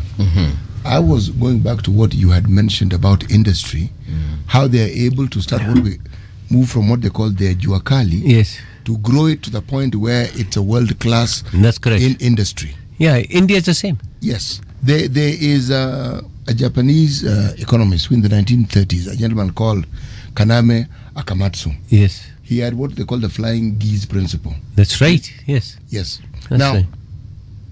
The thinking behind it, in the absence, and you're absolutely right, leadership becomes very, very difficult to achieve. We had the structure for it. Yes. We had Kenya Industrial Estate. Yes, that's what I'm talking about. We had KIE. Yes. We had ICDC. ICDC. We had it. And for agriculture, we had Agricultural Finance Corporation. That's right. Just those three. Yeah. Now, and then for agriculture, which was considered our mainstay then, we had ADC. ADC, yes. Agricultural Development. There were farms that were run by the government as exhibition farms where you could go visit, determine, and understand how certain things could be done. That's right. And it was on a large scale. I look at, instead of flying, we seem to have engaged reversed gear. Yes. We were ahead and we've just been moving backwards. That's right. We had a structure that all we required was to build on it. Yes. You know these artisans you speak of? Yes. Kenya Industrial Estates, they were called estates because they had an estate. That's correct. You could be financed and you could be given a place to do your business within and given the requisite support. Yes. When you became bigger, you then went to ICDC. Yes. Who would then give you, because it was Industrial Commercial and Development Corporation. Yeah. They would give you more money to get where you are. Yes. Now, the example is Uchumi. And Uchumi is the best example because if you look at what Uchumi did, people like Nakumat took the blueprint of Uchumi. Yes. And then look at what they did. Yes. Okay, they had their problems later. But look at what they did with the principle. They took retailing to its logical conclusion. Meaning, literally everything that you saw in Nakumat, other people had brought. It's not new. Yes. Not new. Yes. You know, I was reading a book a friend of mine had referred me to. I think he even wrote to how to make an elephant dance. Have you ever heard of that one? I haven't. I've never read that book. I call him Kip. I've forgotten his name, but he's he was even brought in to see what they could have done with. I think there's supermarkets that went under. Tuskies. Yes. No, not Tuskies. Are you talking about Nakumat? Nakumat and the others, you know. Yes. And before Nakumat, the one you just mentioned. Uchumi. Yes. And he's a what's his name? Anyway, so you're talking about keeping a teach. Yeah, keeping a teach. Yes. Now, the point is that we have people. Him, others. We have Joe Kinanjui's Joe Wanjui. We have people who can do some of these things. He's now the late, I believe. Yes, he's late. Yes. Now, when you look at some of these, I see, okay, those industrial parks been sold out, been given, been grabbed. The Agricultural Finance Corporation is bust, given money to the wrong people. They started giving to the big farmers instead of the small farmers. The sugar industry was having a problem. Is Rice, having currently, even as we speak, it still has a problem. Rice, cotton. Now, if you go to some of these places, Sisal. So the idea is that we have the capacity, and I understand that section of Kenya. When I was the mayor of Kisumu, I went somewhere and I went to Busia. I remember we went to see this border. That was 20-30 years ago. We introduced border to Kisumu. At the time when I was there were hardly 5,000-6,000 border bicycles. You're talking about bicycles, not motorcycles. Bicycles, yes. Then we became the border center of the because that was 1-to-1. And I remember also that I also brought motorcycles. I did bring motorcycles. Other people also jumped on the same wagon. And tuk-tuks. Motorcycle take you point to point. Now we are seeing, for argument's sake, that is a good thing. We want it.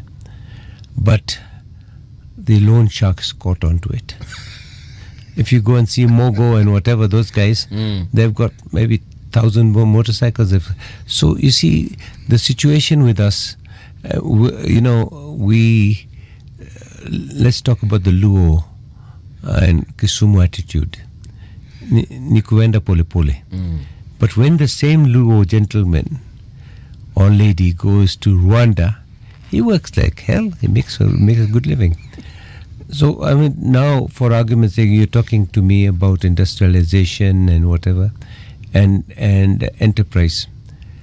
There are people in Kisumu who are farming snails, exporting directly to the US, to France. There are people in Kisumu who have got small for mushrooms, little places. Now, when the aspect, there are people who could do some of these things, and unfortunately they have to bring it to Nairobi. Remember, we used to have the French beans. Yes. Just in Vihiga, just there, and it was being exported all over the world. We have Buta. We had this fish industries. Nile perch. The fish industries died down. When we built the airport in Kisumu, it was the late Raila Odinga. When he nominated me and pushed me into to be the mayor. He gave me his vision and whatever. And one of them was the airport. And Moi was not having an airport in Kisumu. He said, "You got Moi International in Eldoret." I said, "No, could you have a helicopter system between them? We can't work. We're on the lake." Now you see, if I restrict myself to Kisumu, Right. where I know, we have the only deep water, what is it called, where we can build boats.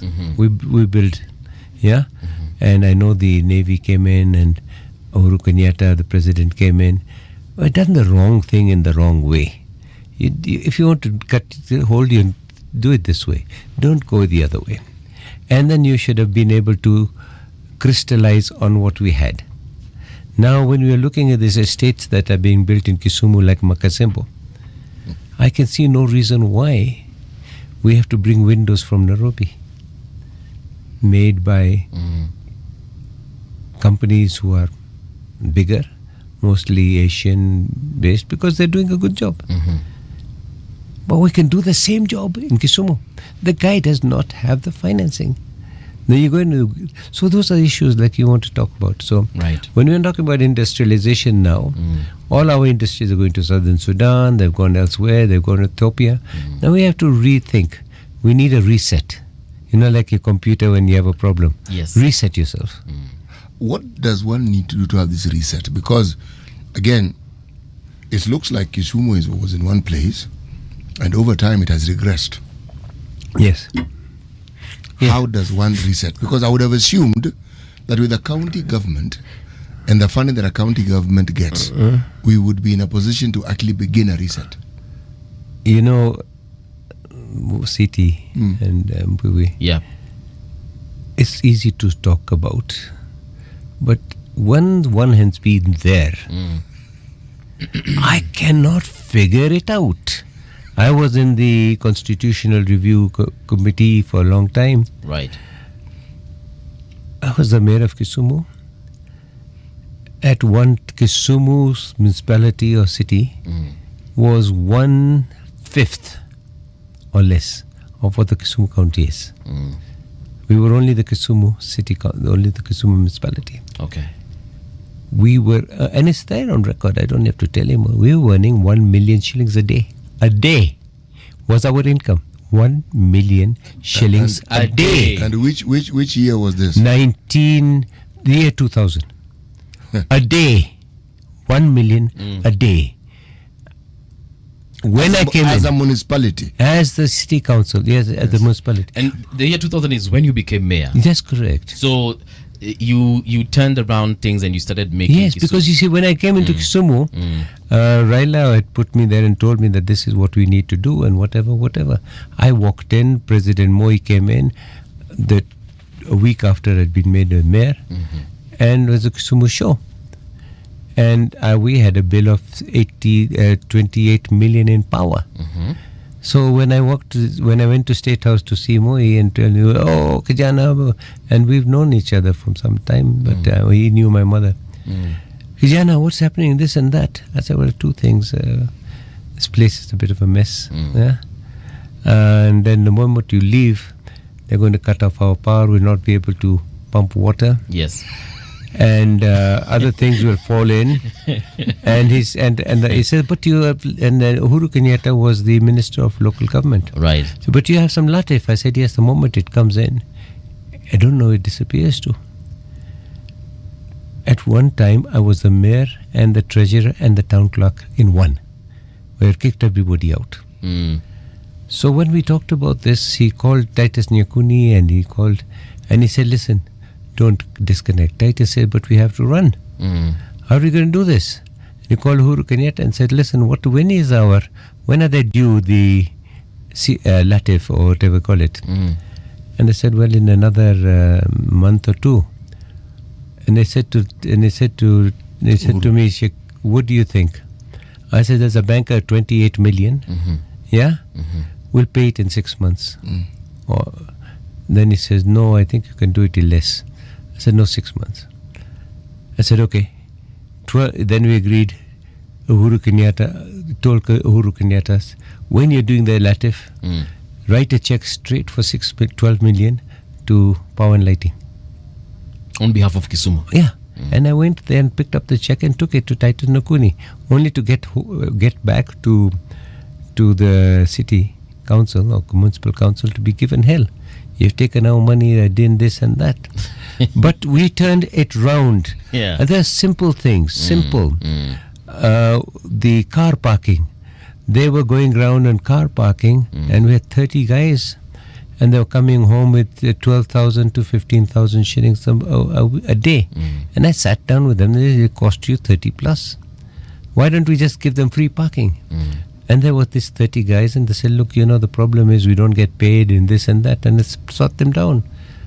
I said, wheedled them down. They said, 30, some people don't turn up. I said, who is the team? Here is a team of about 11 to 15. And it's a record. I gave them mobile telephones. I was the first city that gave mobile telephones to our officers and others. And we said, here.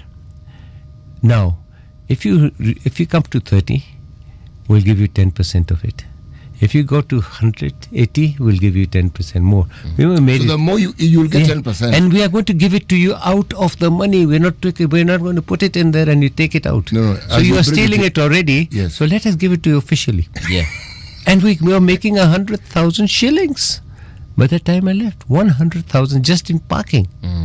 And one time he was telling me that, when we do this parking, some of these businessmen park a car here, park a car there, and then they threaten you that we'll call the mayor. I gave each one my card and put it on the set. If anybody says that, give him the card and give him the phone and say, call the mayor. Sam Okello, my dear friend, he got caught. And he called me, what is this? What is this? I said, no. bargain. No, pay the fee. Do you understand me? And Sam Okello became the mayor after that. So I think when we are talking about fire brigade and whatever, the whole fire brigade did not work. Why? They didn't have money. Even to put tires, even to have petrol. And I had to go and take... Did you even have vehicles? Yeah, I had vehicles. No battery, punctured. So I go to petrol station. I said, look, will you give us a credit? He said, no. City Hall never pays us. I said, you know me? He said, yes. They take it in your name. So they would get the petrol in my name and whatever. And they were running. Same thing with the rubbish. Clearance. When we went there, what's happening? You start at 12 and finish at 1 or 2. I said, come on, if you really want to know our problems, come and sit with us. We sat with them. I said, okay, come to us at 6 o'clock, 6:30 in the morning. I went there. They said, okay, wait. So waiting. Now let's go. Not in the car, where? You walk with us. We walked back from industrial area all the way to the city treasurer. And we need 10,000 shillings for the fuel and whatever. He's waiting for money to come from the market. And then about 11 o'clock, he gives them some money. Said, how do we work? So the systems are there. Okay. And I think that Kisumu Airport is an international airport. It has we built a very large facility for export. It's there, not utilized. So we're saying, why not? Why can't it be done? All right. Monza is doing it. Mheshimiwa, let me ask you this question. You are a third-term MP. Fourth term. Fourth term. Okay. Since See? 2007. And two times mayor. Okay. See? It's good to be corrected, isn't it? The first time you were elected on an ODM ticket. Yes. The others you've come in as an independent. First time was ODM. Yes. Second term, I nearly left. It is only my dear friend Jokoyo who held on to me at the last day in Norfolk Hotel. Because Watangula had already called Olago and given him the ticket. Kenabura was being given the ticket. And he said, I'm giving nobody else for ticket for Kisumu. No, Kenabura was not. He said, we're not giving anybody a ticket other than you. If you want it, it's ready. Come at 6 o'clock and pick it up. At 5 o'clock, I told them I'm going. Jokoyo hold me, said, no, let's go. And at 5 o'clock, we went to Nyang Nyong's office and we were told, go and pick up the ticket from Runguma. Yeah? Once I got it, then we said, fine. Otherwise, I was gone. That's a problem with organization like ODM. Now, I don't want to go there, but the thing is, ODM is a very, very good people's party. But some people have taken it over and used it as a way of gaining whatever. But going back to industrialization, there's a reason why I'm mentioning this, and the reason why I brought in your position, because it is unique. Yes, you are member of parliament for Kisumu East. That's right. They are native sons of Kisumu East who always stand against you. Yes. And since you win, it means they always lose. Yes. What is this magic? You know how many people have asked me this? No, I don't know. 5 presidents. But I am asking you 5 this. presidents have asked me this. Yes. Starting with Obama, Uhuru Kenyatta, Moi, even the current president. I said, I don't know. And I have gone back and I have asked. Yes. Why do you leave your own sons, the sons of Kajulu, sons of this? Where were Nye to? The problem was there was a lot of clanism at that time. With Anna Gorsongo, he was Has the clanism gone down now? No, you see, the thing is, I'm not in any one clan. So we have brought together as a mayor, I brought many of these people together. But it is still something surprising to me that I cannot figure out as an Asian. I'm Windy. In an ODM territory. Yep. But you were born in Kisumu. Born in Kisumu, but the point is... So you're a son of Kisumu. Yes, we are. But you know what I'm trying to suggest? Yes. Is people are changing. Our electorate, my electorate is changed because they're seeing results. Okay. And they're not seeing violence and not fighting and whatever else. So And I'm very grateful that they've given me this chance now 4 times. It's a record. But I think it's on a basis of what you do. And I had the support. I did have the support of Uhuru, of Moi and the guiding hand of Raila. Okay. And I must tell you this, because when I was going to be the mayor, there were 4 councillors for us and 18 or 16 against us. But it happened. So sometimes what we need is a visionary. A visionary. When we built the Kisumu airport and we extended it to bring Obama, it is the best thing we did, but it didn't happen. But we have a Kisumu airport. We have somewhere we can export, and we even started a flight to Mwanza. It was killed off by Kenya Airways. I'm now pleased to say in December, there's going to be a flight of Safari Link, Nairobi, Kisumu to Entebbe. It's going to change avenues, change things. And go to Mwanza. Have you been to Mwanza? Yes, City? I have been to Mwanza. If you can take a flight to Mwanza, the first flight was 4 people on it or 6 people on it, including Raila, myself, and one. Second, third, fourth flights were full. Yes. We had a guy, I can't remember this gentleman's name, he was a very big businessman. He used to take plastics to Mwanza and bring back. What is his name? Mwanza, Kisumu. He had a big hotel. In the 2007, he had a lot of problems. He died. There was a lot of business between Kisumu, Mwanza, Bukoba to Entebbe, from Bukoba to Rwanda, those places. So that is there. I cannot understand why we cannot. I know 1 or 2 people have brought these ships and a small ship like a ferry from here to here. I can't understand why we cannot. And this US Uhuru, they said, why it can't go around the lake? You know, that particular ship you speak of, if you remember, this is a ship that was built with a rail inside it, meaning when a train and the bogie that the train has, yes, you could actually shunt it into the train. Yes. So it would actually go intact to the destination. Yes, right. But even more significantly, there are, I know of 2 huge ships, they're huge, that actually transport fuel oil, yes, I know, across the lake, okay, to these destinations that he speaks of. You know, ships are bigger than lorries. They can carry more capacity. Yes, exactly. The reason why you see me asking these questions is for a simple reason. We're talking about industrialization and how an economy can grow. What is not in question is the centrality of Kisumu. Yes. To East and Central Africa. Yes. Okay? I would have thought that it is a no-brainer that if it's a place that from whence you can easily reach the other East and Central African countries, yes, that is where you'd focus your industries, yes, you'd focus your commercial activities. That's right. And yet that is not the case. No, it's very simple. You can make plastic utensils in Kenya. It's not a big deal. Yes. This mattresses thing is not a big deal. It was a very simple thing. It just needs something. We were making matches in Kenya. I don't know whether matches are now being made, but there were little things like this that you can transport across and make barter trade or whatever. I do not want to be and will never be the governor of Kisumu. But I think that you've preempted. I was actually heading there. But now you've stopped me from asking that. I was heading there. No, I will not be. Yes. Why? I've reached my ceiling, and the governorship is something that I feel. I've been the mayor. I know.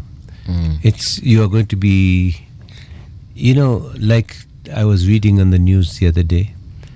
Kisumu is in a very big mess, and that city manager has been. He's in a spot of bother, as you would say right now. Yes. No, but I'll tell you one thing. The guy was effective. He was. Oh, maybe biased, but effective. So he stepped on certain toes, didn't he? Oh, stepped on many toes. Oh, good. Stepped on many toes.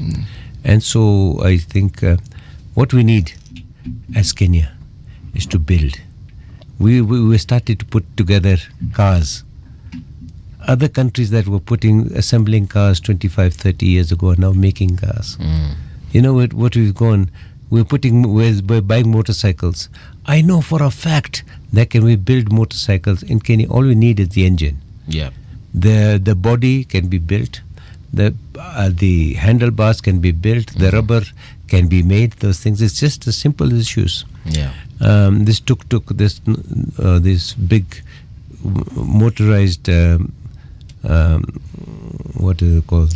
Like the piki-pikis that have got a carrier. That's right. What you call them? I saw it can be built for $500. $500. From when you say built, you mean assembled or manufactured from assembled scratch? And manufactured. You see, when you go to place like Pakistan, yes, that engine comes in at about $250-$200. Okay. Yeah. The rest is fabricated there. So for that is roughly 70,000 bob. Joe Curly, we can build it here. I can build you this thing here. Actually, you're right. But even the Malaysian vehicle called a Proton, right? Yes. The engine comes from Germany. Yes. But the rest, yeah. But everything. and they call it their own. Proton is currently domiciled at Mitsubishi, right? I do not know it's currently yes. domiciled, but I am telling you. Yeah. No, here in Kenya, it's been distributed. Yeah, by no, but you see, let's not talk about Proton. Let's talk about the Indian cars. Many of these, like BMWs and whatever, are now assembled. Yeah. And most of them are made in India. Yes, they are. Yes, like JCB is moved. Yes. But India, what did they do? When Kenya stopped importation of cars, we could only bring in pickups. Yes. You were a young man, I think. Yes. My first car was a pickup. And then you make it and adapt it to be a thing. That was the right way. India did the same thing. They said, it doesn't matter who you are. With the Prime Minister, you're going to have a 1600cc old car, that one called the Ambassador. Right. Yeah? And as a result of that, they moved it on. So I'm just wondering, if you give me, you're telling me as a banker what could I have done, I have seen proposals coming. All right. We worked on people and we've given vision to some people. And guys gone and built a bakery, not much bigger, done this, done that. In Nandi, there are a number of people I don't want to mention, where the bankers, Diamond Trust, would not touch them because they were not Asian type of people built. Like Kisis and whatever. We would do when I was there, we took over all the transportation of sugar factories. We were the major finances of the transportation. We were the major finances of tractors. Standard Chartered was having a bigger problem. Now what are we doing? What is happening in our tractors? Where are they? A tractor costs you 2 million shillings, sir. You mean a person in Joka cannot buy a tractor for 2 million, give down 200, 500,000 and do this? It can be done. Mheshimiwa, you're a politician, and I think it would be a disservice to the listeners if we do not get into politics. So I want to ask you, we've been seeing the president doing rounds around the country, sending his lieutenants, both in his cabinet and elected members of both the parliament and the senate. And what we have realized is that he's trying to win over people. Just the other day, he was in Ukambani region, commissioned a few projects. Do you think that he is doing it right to gain back the favor of the Kenyans that voted for him? You know something, doing something and doing it right is the point. You must understand that you cannot come to one project 6 times. This other program that they are going on with the DP, going around the country on this mass, what is it called? This big Harambes. The empowerment programs. It's a joke. So we you know, when they go there, raise out 5 million, 8 million, half 90% of it goes back out. So the people are not. Even I was been asked to join an empowerment. Why don't you bring somebody? Said no. That is a poison chalice. As far as the president is going, if he is a political strategist. If Moi was around, he's probably learned from Moi. If Moi was around, he would have put a stop to some of these things. Okay. But he's the president of this country. And he feels that this is the way. And he's looking 5 years ahead. He's looking 5 years ahead or 3 years ahead. He's been looking for the 2027 in 2022. And he's been looking at vote heads, etc. And he's trying to break this. People are very disillusioned, many people. And he's trying to change it with goodies. Right. And Marie Antoinette, if you know the French, the Queen, the Paris, the mob came, and she asked, because I've been there, she asked, what do they want? I said, bread. So give them cake. She did not understand. They took her head for it. Do you understand me? So, are we giving somebody cake when we should be giving them bread?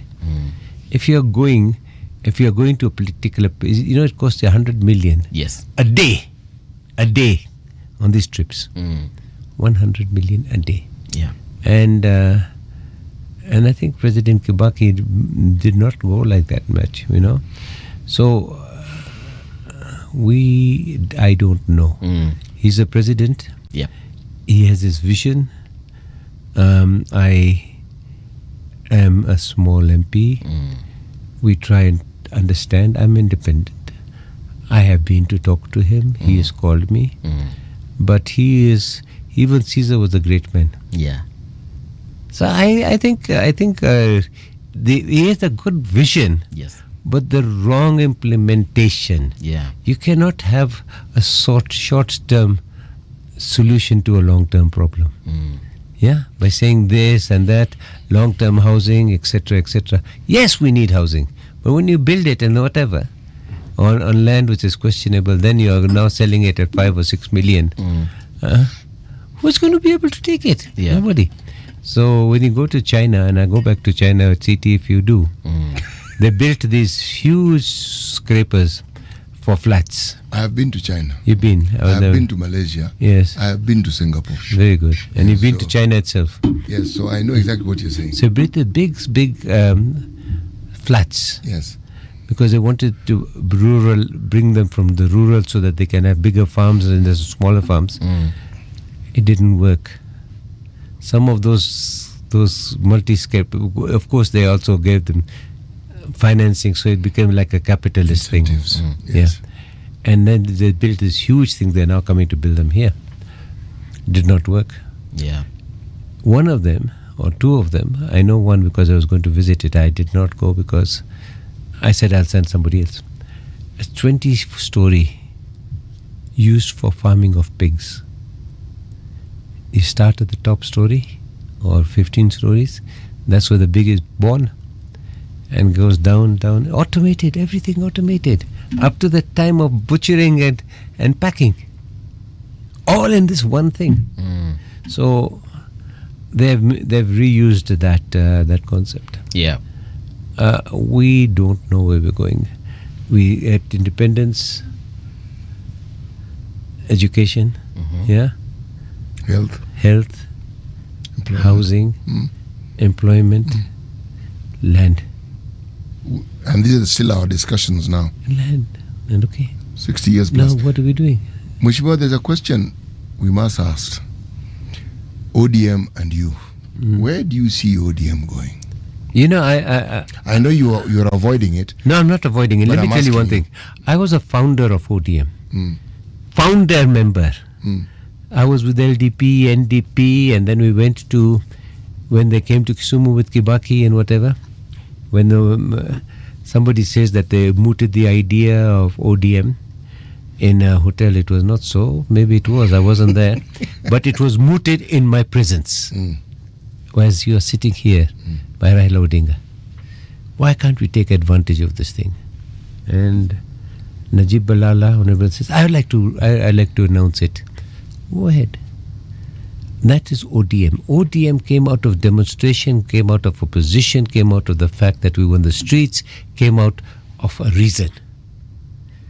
Over time, over 20 years, ODM has metamorphosed. It's one of the largest political parties in Africa. It was held together by glue, only of Raila. Well, there was no succession planning. Now that we are here, we have those in ODM who have benefited and sitting now in executive, not elected, appointed. Maybe that was the vision that Raila had. And there are those who feel that we want to start back at the grassroots, like Winnie. And she's a very brave lady. And I've seen it in our eyes, and I think that's where we need to You go. say grassroots, what do you mean? We go back to the people. Let the NDC decide who's leading. Let us not be taken in to government, so-called broad-based. You know, these two are not even ODM anymore. They had to resign from ODM. So the point that I understand is this. When there were 8 rebels, and myself, I was called to State House. I met the rebels there. Remember how much they were casteized. I was the only independent, and I told the president, I have nobody, only the people have sent me. They were casteized. Only later on to find people had been making inroads in the evenings to meet so and so. So the fact of these 4, and I'm telling you, President Ruto is a strategist. Yeah. And I think he outwitted Raila. Maybe not. But Raila must have been tired of this thing. Those guys who went were not sent by Raila. Although Raila wanted them to be ministers in his government if he came. I don't think so. But he had no option but to accept them, and Ruto said, I talked to Raila, and Raila said, I talked to Ruto. Okay, they're there. How are they helping ODM? You tell us, I mean. No, now we have, I've sat with He's a guy. thinking out loud. No, I've sat with a gentleman called Buddy for 15 years next to each other. And the 2004 Finance Act, we were very critical. He was there. And the 2005, we were also very critical. Yeah? You know, the 2004 that was cancelled. It has come back. And our majority leader is bragging that whatever you said has come back. So when we were complaining, when the 2005 was coming in, we had certain objections. And nobody was saying anything. You know, they were, in the first reading, somebody got up and said, no, nini. Second reading. Now, I had a banner in my pocket. I had 4 banners. And I said to Buddy, I have one for you, one for Millie, one for Nekal and others.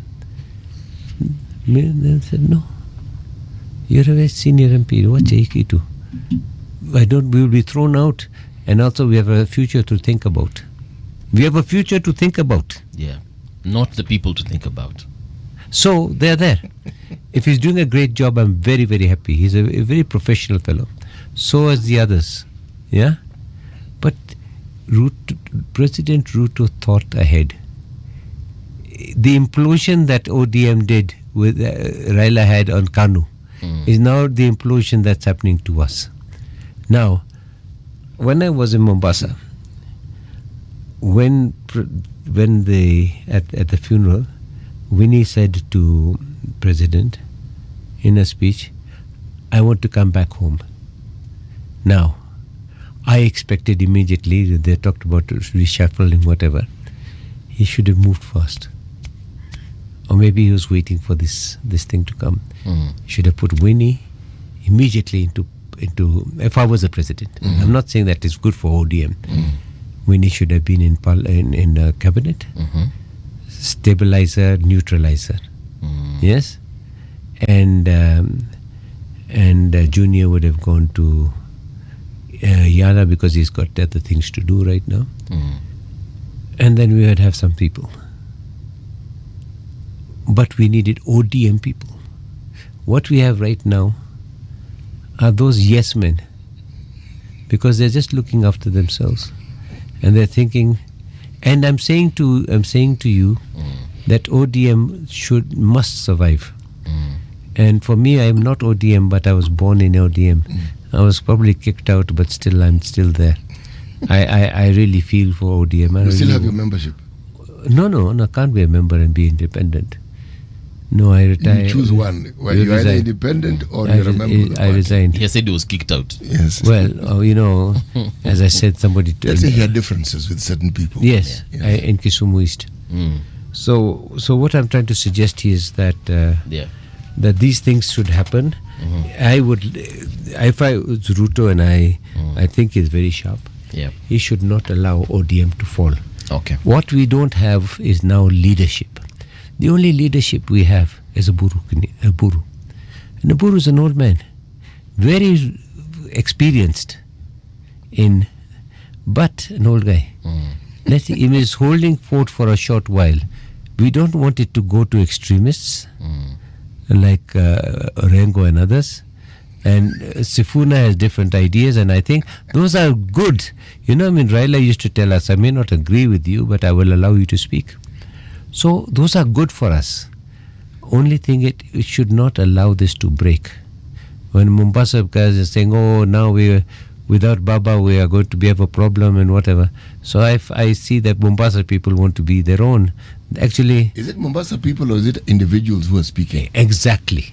Because you see, one time Joho said he will not be seen dead with the Ruto. Yeah? Or even Uhuru. And he wanted to be the Prime Minister and he wanted to be the President.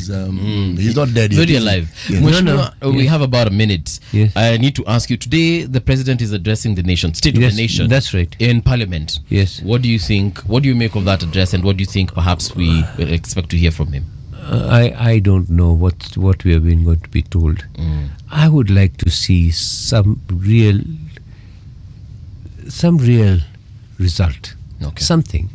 You see, when you're talking about Shah and you're talking about this education and whatever, what do we have as an option to Uhuru Kenyatta at this moment, to Raila Ruto at this moment? What option do we have? Matiang'i, who ignored 34 the court orders? Then we have the only one sensible person we have is Kalonzo Musyoka. But there's Stephen, there's Kalonzo, and there's Musyoka. There are three people, you don't know which one you're dealing with. So, and the point is, what do we have? Yeah. We cannot go back into a one-party state. That is where I think Ruto might take us, because if he takes over, swallows ODM, we're finished. Kenya must, whatever the benefit is, City and Mbuvi. Yes, sir. What is the benefit is, over the last, since 1997 or 2000, there has been a very small difference between opposition and the leadership. 200,000, 300,000, some of them manipulated, but a very strong opposition. Okay.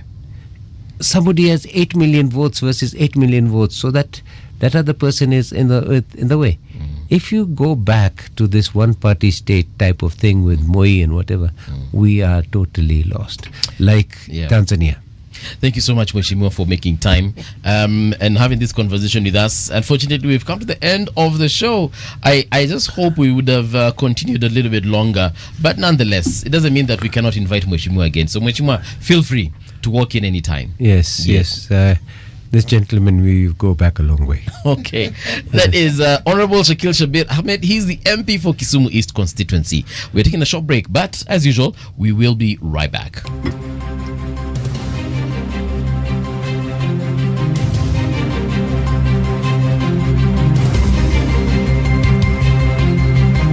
This is the Radio Generation News. Good morning. I'm Soki Brenda. Police in Nairobi are probing the brutal killing of a middle-aged man in South B Estate on Tuesday this week. Anthony Olwal is said to have gone to Meridian apartment to make a delivery, only to be found dead hours later. According to police, the assailants who killed the 30-year-old remain at large, as his family calls for a swift and thorough investigation. We have two men wenye walikuja wakakomboa B&B, walikomboa mali inaitwa Meridian Apartments, house number 72. Then they ordered a phone online, the iPhone 17, worth 220,000. Walimuua juu kutaka kulipa ile 220,000. But nilikuwa na wait for calls sioni, so nikadecide kumpigia. Hiyo harakati ya kumpigia simu yake ilikuwa inaingia mteja. Saa nilikuwa nashindwa. Ama maybe ni network. So niliassume ni network. Kakakaa kidogo kumjaribu tena haingii. Foreign Affairs CS Musalia Mudavadi has defended the First Family against claims they are profiting from Kenya's program of sending domestic workers to Saudi Arabia. Appearing before members of parliament, Mudavadi was praised over a New York Times Tower report accusing senior officials, including the First Family, of benefiting from the export of workers who often face harsh conditions abroad. The report claims President Ruto's family holds major shares in an insurance firm linked to the labor export sector. I want to state that as a government, we take great exception to the articles that were purveyed by the New York Times and, of course, repeated or just reproduced by one of the local dailies. We want to state clearly that Kenya is a responsible member of the international community, and we do not engage in any human trafficking. Neither does the president of this country or his government engage in any slave trading. It is indeed unfortunate and irresponsible. The government says plans are underway to resettle families affected by the Elgeyo Marakwet mudslide earlier this month. Interior Cabinet Secretary Kipchumba Murkomen, speaking at the funeral service of 8 of the 39 victims, said the resettlements will help the affected families rebuild and also protect others living in high-risk areas. The November 1st mudslide killed 39 people and nearly 10 are still missing. Hiyo laini yenye itakuwa regularized ya Mbuvi itapita wapi na itasaidia watu wangapi ili isaidie watu sasa. We want Mbuvi under the government of William Ruto. Hii serikali sio ingine, hii serikali ndio itapatia title deeds watu ya Mbuvi. A 55-year-old man jailed on Wednesday for 20 years after admitting to repeatedly defiling his daughter and impregnating her over 4 years. The man also faces a murder allegation involving the victim's grandfather and was arrested after being on the run. He pleaded guilty despite repeated warnings from the court. According to an official statement from the Office of the Director of Public Prosecutions, the man admitted before Senior Resident Magistrate Ikarani in Kitui that he had repeatedly been defiling his daughter to the extent of impregnating her between 2020 and 2024. And the Intergovernmental Authority on Development, IGAD, has renewed calls for urgent unified international action to halt students' accelerating collapse. The alarm was sounded during the second forum of special envoys and representatives on the Sudan peace process held on November 18, 2025 in Djibouti. IGAD Executive Secretary Workneh Gebeyehu said the fall of El Fasher in Darfur had brutally reminded the world of the scale of Sudan's humanitarian and political crisis. And that's the truth on Radio Generation. I'm Soki Brenda.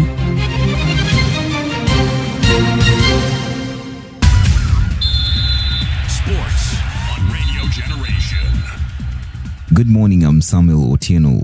The Morocco right-back Achraf Hakimi has been crowned the 2025 African Footballer of the Year at the Confederation of African Football Awards held in Rabat. The 27-year-old beat Egyptian captain Mohamed Salah and Nigeria striker Victor Osimhen after helping club side Paris Saint-Germain to the French title and a maiden Champions League trophy. Hakimi, who missed out on the top spot in 2023 and 2024, became the first Moroccan to win the award since Mustafa Hadji in 1998. Meanwhile, Morocco captain Ghizlan Chebak won the women's prize, surprisingly seeing off Nigeria captain Rashidat Ajibade and Atlas Lioness teammate Sana Msudi. Crystal Palace believe only Liverpool may attempt to buy Mark Gay in January. The feeling around Selhurst Park is that other major European sides are interested in Gay and are only willing to sign him as a free agent next summer. Liverpool remain interested in Gay after a late £35 million deal to buy him collapsed on deadline day in the summer. Real Madrid and Barcelona also thought to be keen, and Gay is free to speak to foreign clubs from January 1st, 2026. And that's your sport update on Radio Generation. Good morning, I'm Samuel Otieno. Sports on Radio Generation. Radio Generation, the sound is fine. Pump it up, turn it high, all the time. Let the music move you, let's sway. Radio G's got your jam all day. Radio Generation, the home of urban soul. The views and opinions expressed on this program are those of the guests and do not necessarily reflect the views of Radio Generation. Radio Generation assumes no responsibility or liability for the interviewee's views. This is Radio Generation.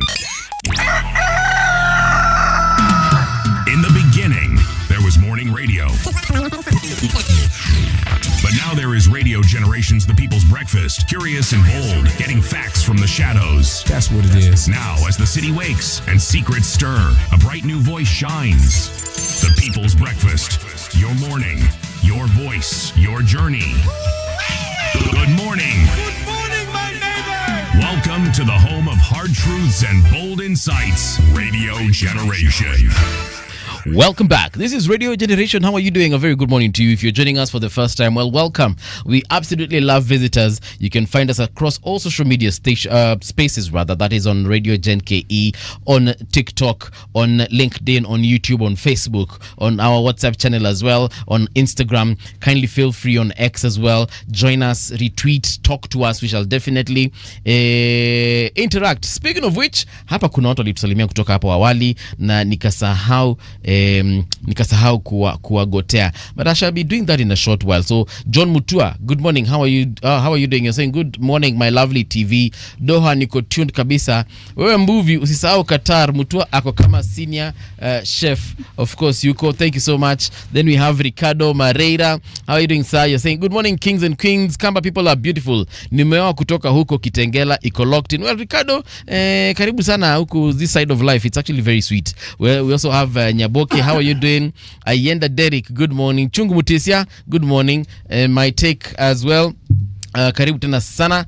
And then we have Peter Wanjala and Joel Odondi. My take anasema Mbuvi, I've never heard you talk about local football. That explains why you may question the CAF award. He even deserves one from FIFA.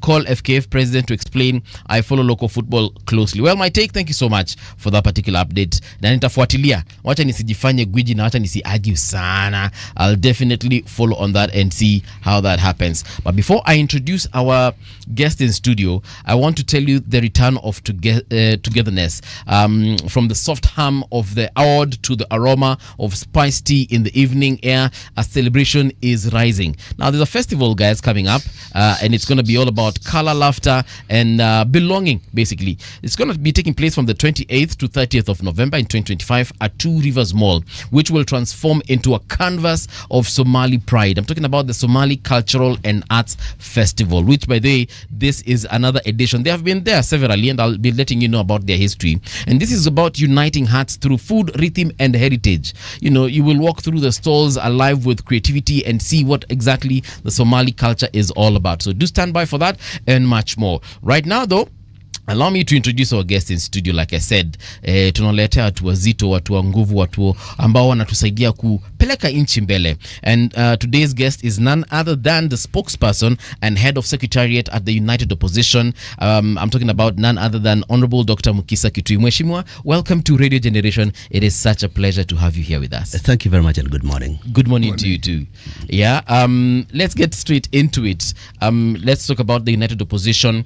A lot of questions from the public, and I'm saying this because I see the same questions. Yeah, every time we host an opposition leader, there's one thing that comes up as far as the future of this country is concerned. And the question is, what is the agenda of the opposition apart from capturing power in 2027? Well, thank you very much. You know, the opposition unites very many different people. The minimum shared position is that they are all against the continuation of the Ruto government. So you cannot pretend for ab initio that we share a progressive or positive agenda. Mm-hmm. But our responsibility as leaders, you say, apart from your desire that you say bye-bye to Ruto, what is it that you can mold as a comprehensive alternative agenda for the country? To me, part of this process is not yet totally complete, for very significant reasons. First of all, as it stands today, the opposition has not sufficiently linked up with Gen Z. Okay. And you cannot tailor an agenda whose main consumers are going to be Gen Z without their participation.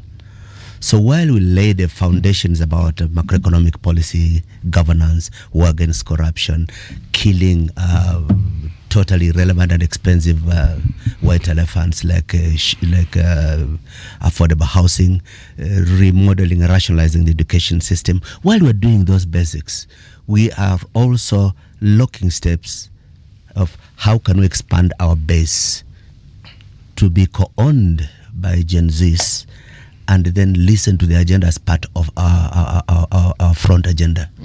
So you cannot close that gate if you respect others who are supposed to come on board. Right. Similarly, things like choosing a presidential candidate.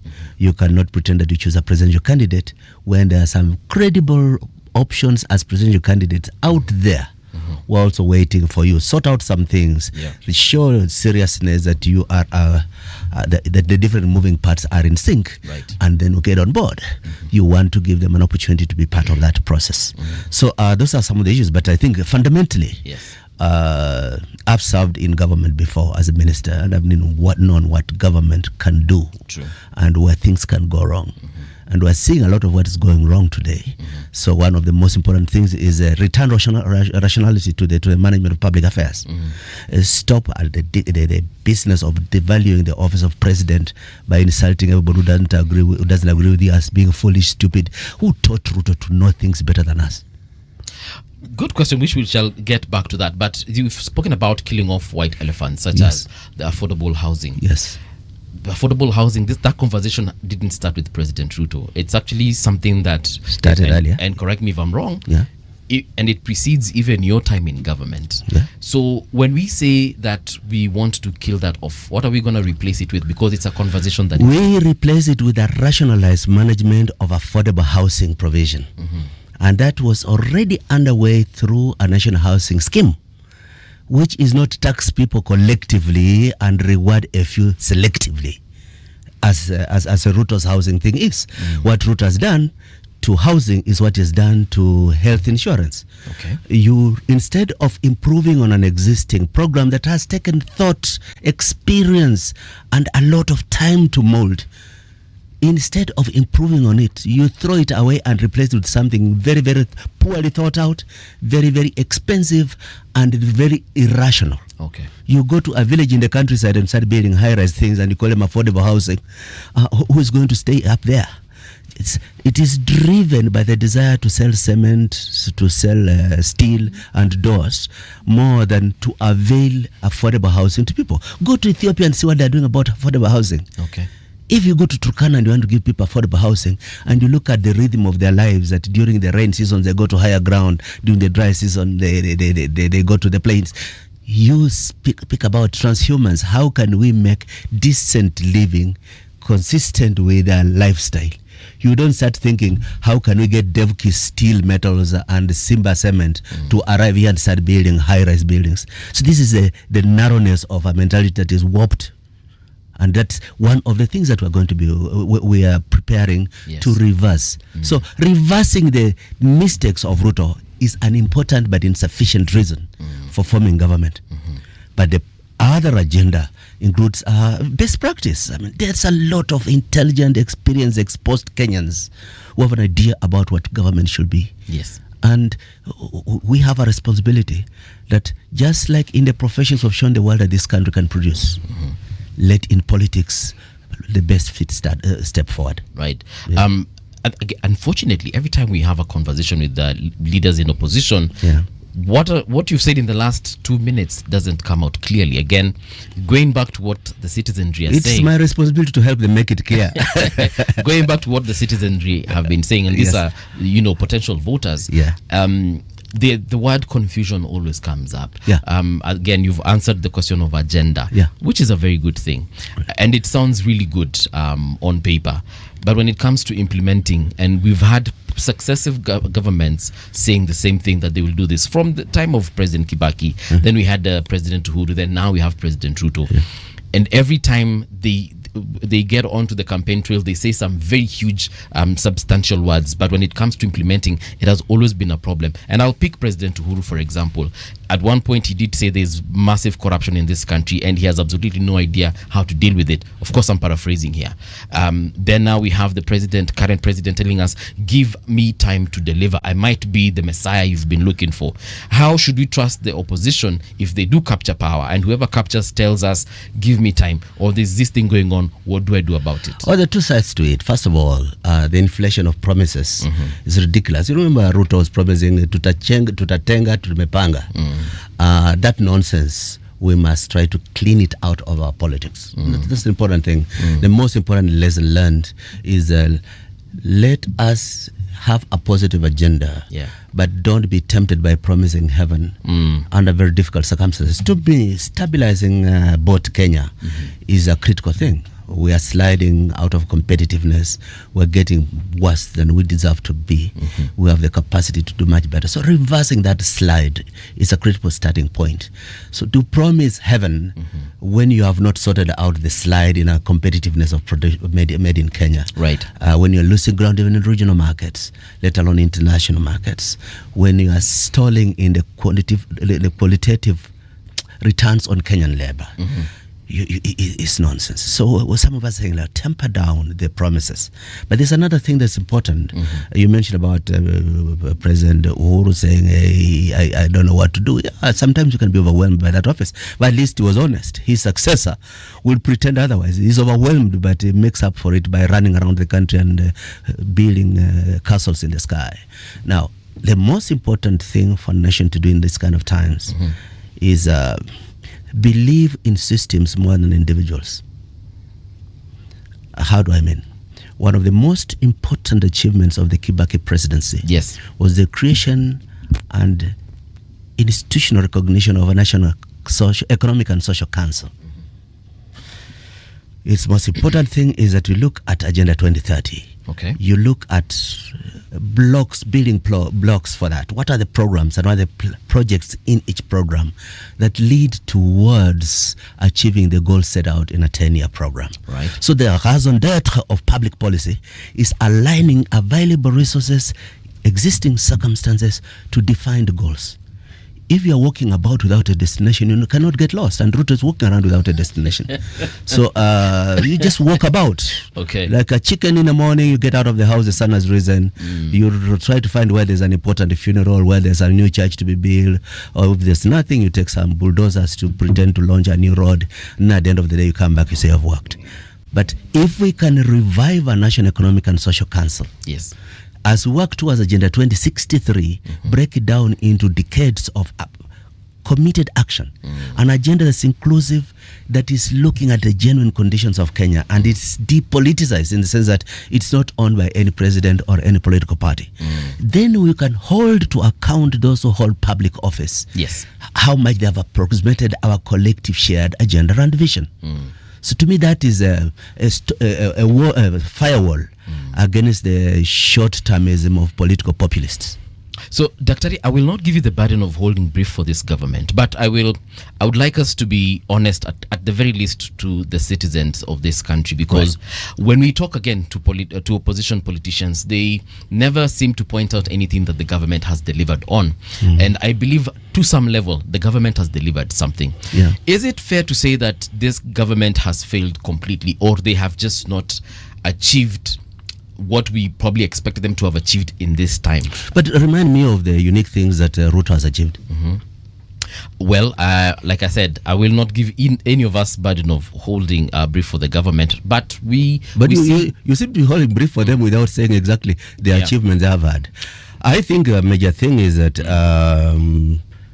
things have not fallen apart as much as they could possibly have, given the disruptions that they have occasioned in health, in education, in taxation policy, in the proliferation, profligate lifestyles of the corrupt, and the obvious abuse of public office. Things could have been worse.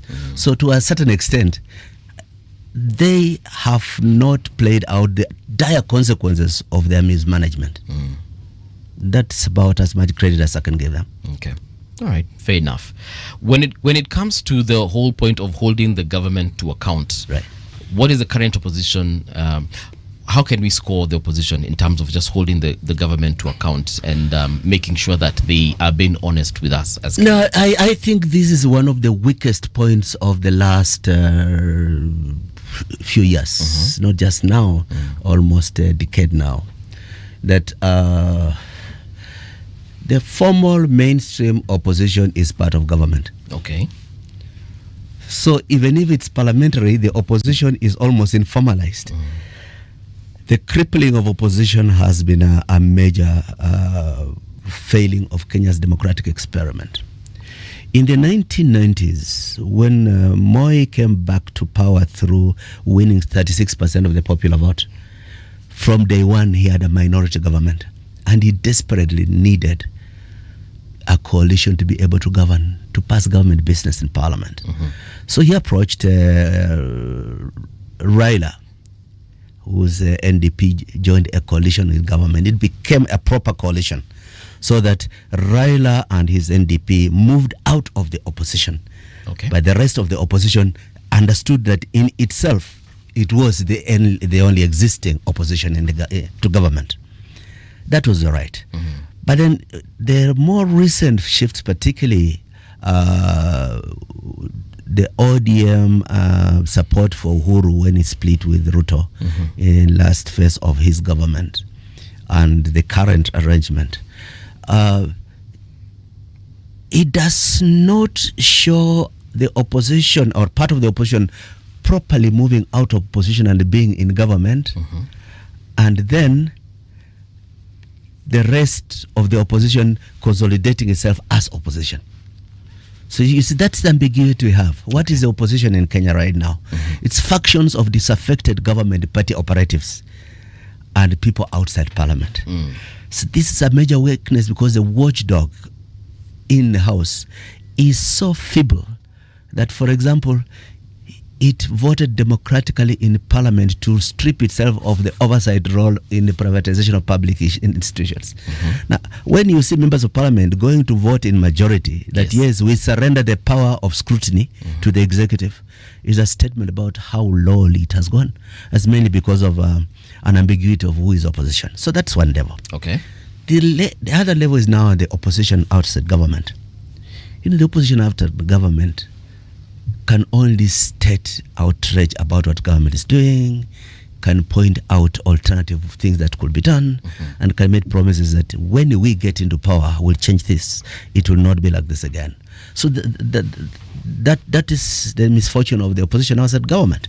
Apart from, of course, aligning with the popular forces if there is outrageous activity and fueling mass action to preempt certain things. I mean, for example, if this nonsense about changing the constitution to give Ruto 7 years in presidency is actually brought into parliament, we will be part of a national movement that will actually physically stop it. Yeah, and you know, so it has not come to the head yet, but if it does happen, they will be stopped in their tracks. And I think that is one of the areas when they see the anger in the Gen Zs. They know that this can be done, and it's likely to be done. Lately, the opposition has been having trouble in parliament, just running business, and whatever is defined in their role. For example, just last week we saw MP Robert Mbuvi being kicked out because he had this point of contention and it wasn't taken seriously because he was talking about quorum and they were discussing this particular privatization bill. So it seems and looks like the opposition has got an issue even in parliament and just conducting itself in parliament. I don't think it's about opposition conducting itself in parliament. It's about a pliant speaker's office. Okay. That's the chair of the business of government has become such a handmaid of the executive. They're shameless in blocking legitimate concerns by members of parliament. That's such a failure of the opposition. That's a failure of the speaker's office. Okay. But when the speaker is reduced to a handmaid of Farouk running around the country to distribute ill-gotten money in the name of empowerment, totally desecrating an important institution like the speakership, you don't expect much less. I mean, we have seen pretenders, the Cholets of this world, and now see the Wetangulas and them all. There's a disgrace. They have sacrilegious actions against a dignified institution as the Speaker's office. Yeah. So that is the failing that you are seeing in that brazen treatment of Mbuvi on a matter that was legitimate to be raised in Parliament. Right. Yeah. So how then do we remedy that? Because we have another 2 years before we get to the election. To me, the best case scenario, the very ideological, and this is very ideological, the ideological battles going on within ODM are pitting the people, the heirs of the spirit of Oginga Dinga, to which I shared, as architects of a new Kenyan national renewal, against opportunists who came on board because Raila was building a party that could help them win elections and get high office. So the passengers of choice are trying to take over the vehicle they join for opportunistic reasons against the wishes of those who hold true to the original cause of that struggle. If those who hold true to the original struggle triumph in this internal fight, we are going to see the resuscitation of a progressive opposition in parliament, which will be able to hold Ruto to account. If that fails, the crippled opposition with a small faction of diehard original ODM will not go the Joho way. And the disaffected members of Ruto's party, particularly from Rima, they will be the stamp of opposition in parliament, but they will increasingly be dependent on the energizing effort of Gen Zs outside parliament and loud, clear leadership from the formal opposition parties that are emerging to try to hold to check, in check some of the excesses of the Ruto government. All right. Siti, you were to say something, I interrupted. We are fortunate to have Dr. Mugisa Kitui here. This is a man whose reputation and experience precedes him. There are people who became ministers and that's all we remember of them. But unfortunately, for Dr. Kitui, he has the distinction of actually being a thinker. He's somebody who notably actually thinks, and the positions he has held and the accolades that he has held point to this. So he can't be treated as your garden variety politician who simply happens to have people who believed in him and voted him in. The bar is slightly higher when you deal with someone like Mugisa Kitui because of the credentials that I speak of, the positions he had in the opposition, the second liberation, all these things that people speak of as history. One doesn't mention Mugisa Kitui's name, but it is prominent if you understand history. Now, I am a student of history, so I know. How he ended up in this united opposition is of interest to me, because everything I see about this united opposition does not speak of profound thinking. And I'm going to explain what I mean. You have somebody whom you oppose, and he has demonstrated sufficient things for you to oppose quite effectively. And yet, the structure that is required to actually bring about the change that is needed is very rarely talked about. What I hear being talked about is the ills of this government, which I, as a Kenyan citizen, I can also see, and some of it I can also experience. The opportunity to actually present a completely different narrative that promises, and with a clear chart and path and a structure that demonstrates what it is that this united opposition can do, I also do not see. So the united opposition doesn't offer me hope. What they do is they're telling me what it is that other politicians tell me. Now I go back to the man, Dr. Mugisa Kitui. How it is such a person with such a reputation, he is their spokesperson. When he explains it here, he makes sense. How is it that they are not able to communicate effectively what it is that will deconstruct what it is that we see and we do not like, and construct the hope that one can actually feel, sense, touch, that would now bring about the change that people keep clamoring for? All right, thank you very much for generous comments about me and my past. But there are two sides of answering to your concern. The first one, the easier one, is the reality that if you look at the history of Kenya's democratic experiment, Kenyans do not vote for the people with the best set of ideas on how to govern the country tomorrow. Kenyans vote against someone. between Ruto and Raila, we had helped Raila to graft a very, very tenable, progressive, optimistic agenda for governance, for national renewal. There were a few populist things were thrown in there. Some of us were hesitant that they would be very difficult to implement. But fundamentally, the core agenda of government was very, very, very, very decent and thought out. But Kenyans did not vote on is the wheelbarrow bottom-up agenda more realistic than that? No. They voted against that law. So, to a lot of Kenyans, whatever policy outfit you come is with is going to be interesting academically for institutions of government, for diplomatic community when you go to receptions and dinners with them to assure them that you'll have a better government. But the electorate is saying we want to vote against Ruto.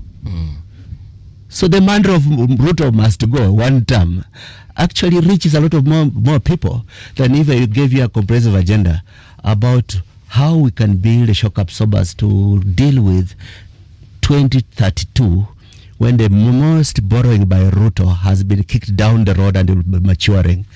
And it is a massive expectation of satisfying our domestic and external lenders. That is very intellectually important. But it is not it does not have political sex appeal in the political market. So that is one level. The other level, and this relates to the question of how Kitui is associating with this opposition.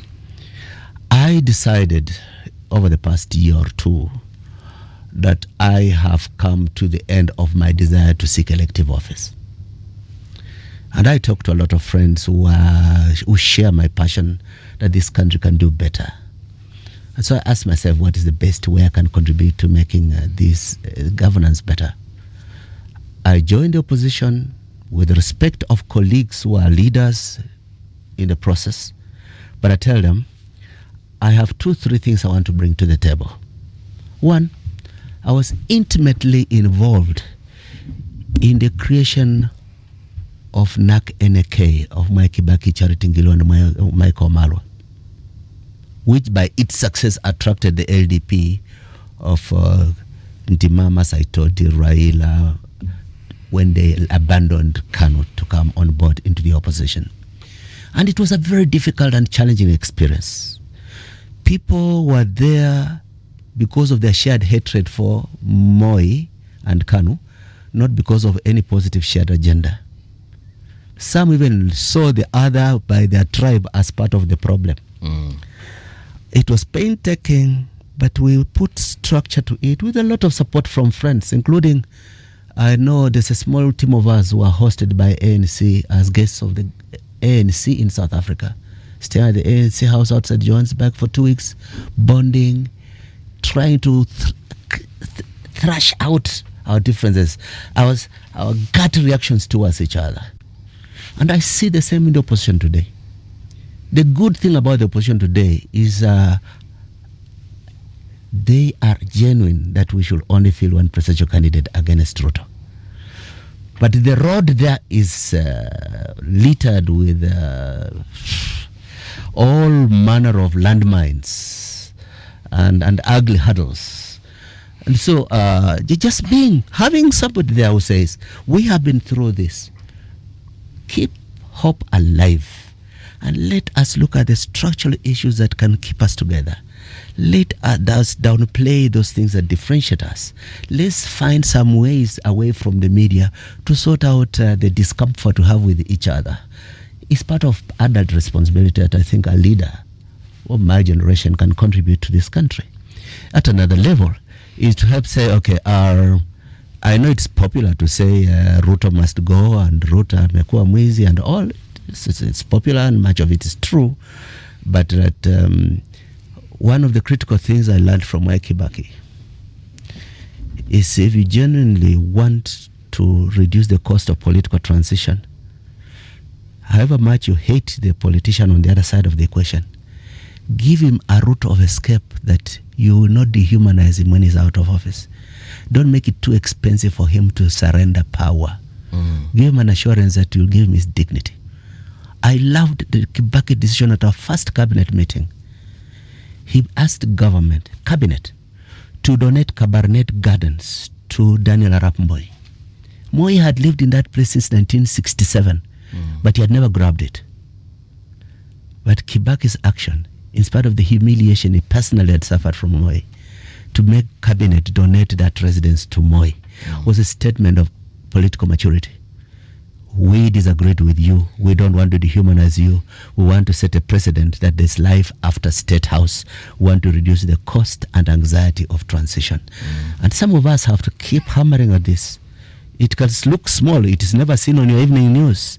But I think it is important that as we go towards the inevitability of Ruto leaving office, we must open avenues that Ruto will have a chance to live a dignified life as a former president in this country. And this has to be built into the work towards the election, not the last day in the heat of the campaign statement. The things that you say, that is now talking true politics to the reality of Kenya. Because that is exactly what has contributed to this so-called true smooth transition that we actually have. Let me explain why I introduced my question to you with the trajectory that I did. There is Kenya as we know it and the politics of Kenya as we know it and as we experience it.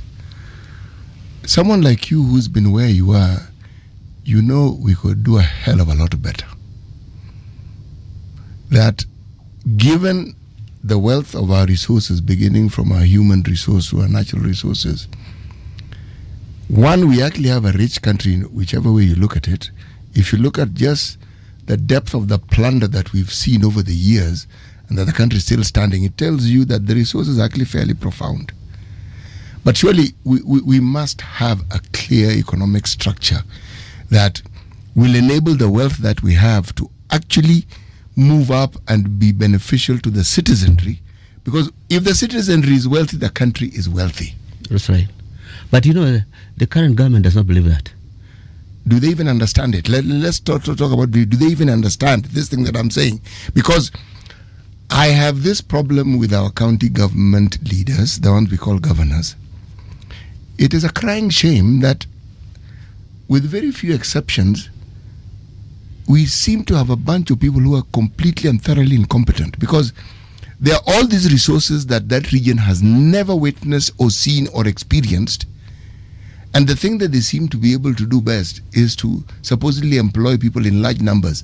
And some of these numbers are even ghosts. The actually spiritual numbers that don't even exist. Now, you're talking about monies to a community that is led by somebody from that community that is supposed to benefit that community, and yet we experience what we're experiencing. The knowledge base in this country and the education levels that we have attained, leadership that actually transforms a nation can't be leadership that does what has been done before. Because we'll just be marking time. Okay. History teaches a number of lessons. That democracy is not an extremely efficient way of choosing the best leaders. No, it isn't. One American cynic said that in any democracy, idiots are numerically majority, and once in a while they elect one of their own. Democratically. Indeed. Yeah, so that's one thing, that if democracy chose the best leaders, there is no way George Bush Jr. would have beaten Al Gore. No. There's no way Donald Trump too would have defeated Kamala Harris. Or Hillary Clinton, for that matter.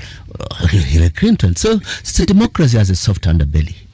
But that's, be as it may, it is the least expensive system of transferring power from one leadership to another. Yes. In other societies, systems, they will kill everybody in the opposition to get power, and so on. But let me put it this way.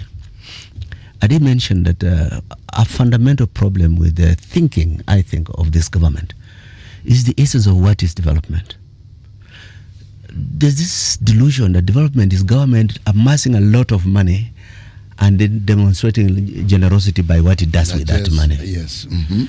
So the most outrageous expression of that is giving bags of money to Supreno, Speaker Tangula, and others to go around in public places. We are what we maendeleo and throw money at the poor.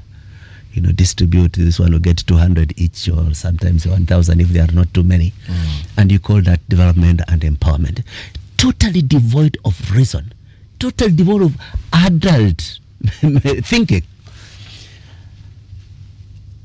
Another model of development is what I learned. You know, I was on a state visit with President Kibaki to Bangkok, Thailand.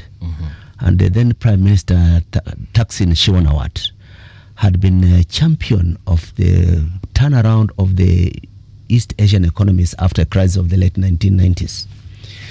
And I asked him at dinner, what is it that you did that turned things around so quickly in your country? And he said, there is one thing that I believe is very important. When a country's economy is in the doldrums, you try to marshal resources, and it's like a tree. When it's wilting, you do not water it on the leaves and flowers. You water the roots. Because the flowers and the leaves and the branches will suck water from the roots and with nutrients.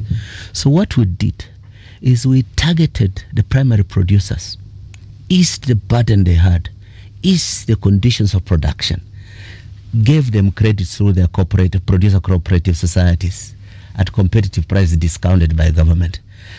That way, they got wealth. Primary producers do not have a saving culture. So they turn that into massive consumption boom. And the entrepreneurs are the ones who suck in that boom, the consumer boom, investable capital, and they trigger sustainable economic growth. I saw Kibaki try that with taking back KCC. Government had lost KCC, which had been taken by Moi. Kibaki made cabinet buy it back from the Mois and use it as a benchmark to cushion the producer of a minimum guaranteed price for milk, come rain, come sunshine. And that was the basis of putting money into the pockets of primary producers, who can then turn that into consumables, and entrepreneurs capture that money to invest. It worked. It can work here. But who is representing that thinking in this government?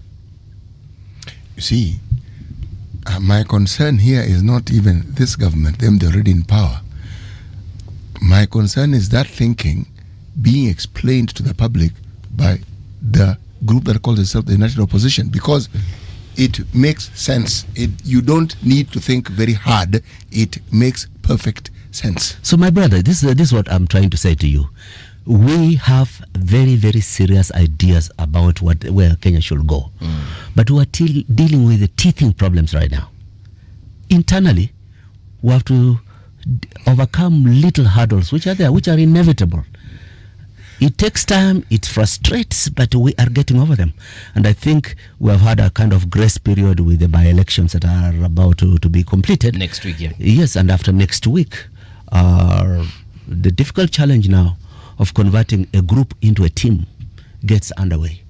And it's only when you deal with the fundamentals of structuring a team out of a group of disparate parts that you start saying, now, let us polish the content. So what you and I are discussing now is the content. But let us model the vehicle in a way that it can continue maturing as a delivery vehicle for the content that we think is so desperately needed in this country. If we were to talk about the differences that you see and what you call small teething problems, which given the time it's taking can't be small, and they may be teething, but they can't be small. Some of them, I would argue, are even inherent. However, because there's a commonality of thought, there is a driving force that galvanizes the group together. If we were to talk about a time frame, what sort of time frame would one need to actually get the members of this group, the key members of this group, to actually be in absolute tandem when it comes to the sort of thinking that we've just discussed? Understanding what you need to do to actually bring about that desirable end. One. Two, to communicate it effectively so that contrary to what our political history has taught us, it actually acts as the very thing that could give you the votes that you need. All right, what time it takes, I wish I could be precise and really narrow the time frame. In my view, the momentum was slowed down by these by-elections. Even the internal wrangles about who should fill a candidate and who should not, and things like that. The process of setting up a secretariat, which I'm glad we are almost hosting you at a reception to launch. But then there's a series of retreats, candidate retreats with facilitation that are coming up. And it's my expectation that during those retreats, some of the candid conversation that has not yet been held properly is going to take place. And after that, we'll be in a position to have a clearer sense of when the initial hurdles will have been over. I know we'll get over them. But I know that if we handle it badly, there will be a lot of blood on the floor while I'll go through this process. But I think it's very important that we continue engaging and capturing the imagination, not just of ourselves and our egos, but of a lot of the other Kenyans out there who want a role to play in a clear path towards national redemption. So that's the one level that I'm thinking about. The easier thing, if you are united, is how to communicate to the nation your agenda. We are bubbling with great ideas. I get a lot of young persons who come to volunteer. They're thinking on communication, on refining a national agenda. And it often hurts me that we have not reached the point at which we put this on the front burner. Not because we want to respond to Ruto who is saying, they are fools, or pumpavu, they don't have anything to say. First of all, we are not building an agenda to impress Ruto that we're clever. So we're not talking to Ruto about our agenda. We want to talk with and talk to the Kenyan population. But there's something important that hasn't been raised here, but I want to get back to it. You know, the history of the world over the past 1 year has shown us the great critical capacity of Gen Z's generation of born when there's the internet. Their capacity to organize beyond ethnic and even national borders. When some people say, but what were they doing in Tanzania? They don't understand that Gen Z's, by their nature, by their gender, they are sans frontières, they're without boundaries. Yeah. They are always going to be major players. But we are failing to define what is the best way to use their energies. What's the best way Gen Z's can be players? If you look at what's happened in Tanzania, part of the problem is the old politics just ground along without any consideration of them. Wazees talking to each other about who is on which side, on the Mama's side or on the Tundelizo's side. And leaving out a very engaged, very conscious, very energized population without an avenue of their participation and ownership of this process. When I see Kenyan Gen Zs not adequately taking up voter registration, not adequately being engaged in the creation and management of political parties in the opposition, not actively evolving themselves into a political movement with the infrastructure that exists under our constitution, I fear that the most potent force for change in the country is not getting mainstreamed as managers of change.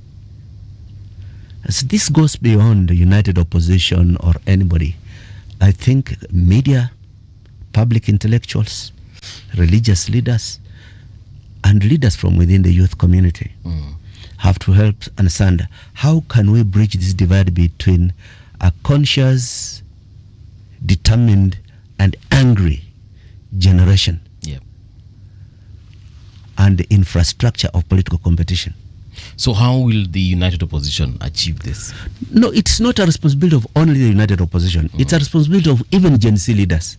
It's a they national have seen, responsibility. yes, it's a collective national responsibility. They have seen the power that they can have by mass action. But they have also seen the limits of mass action without infrastructure.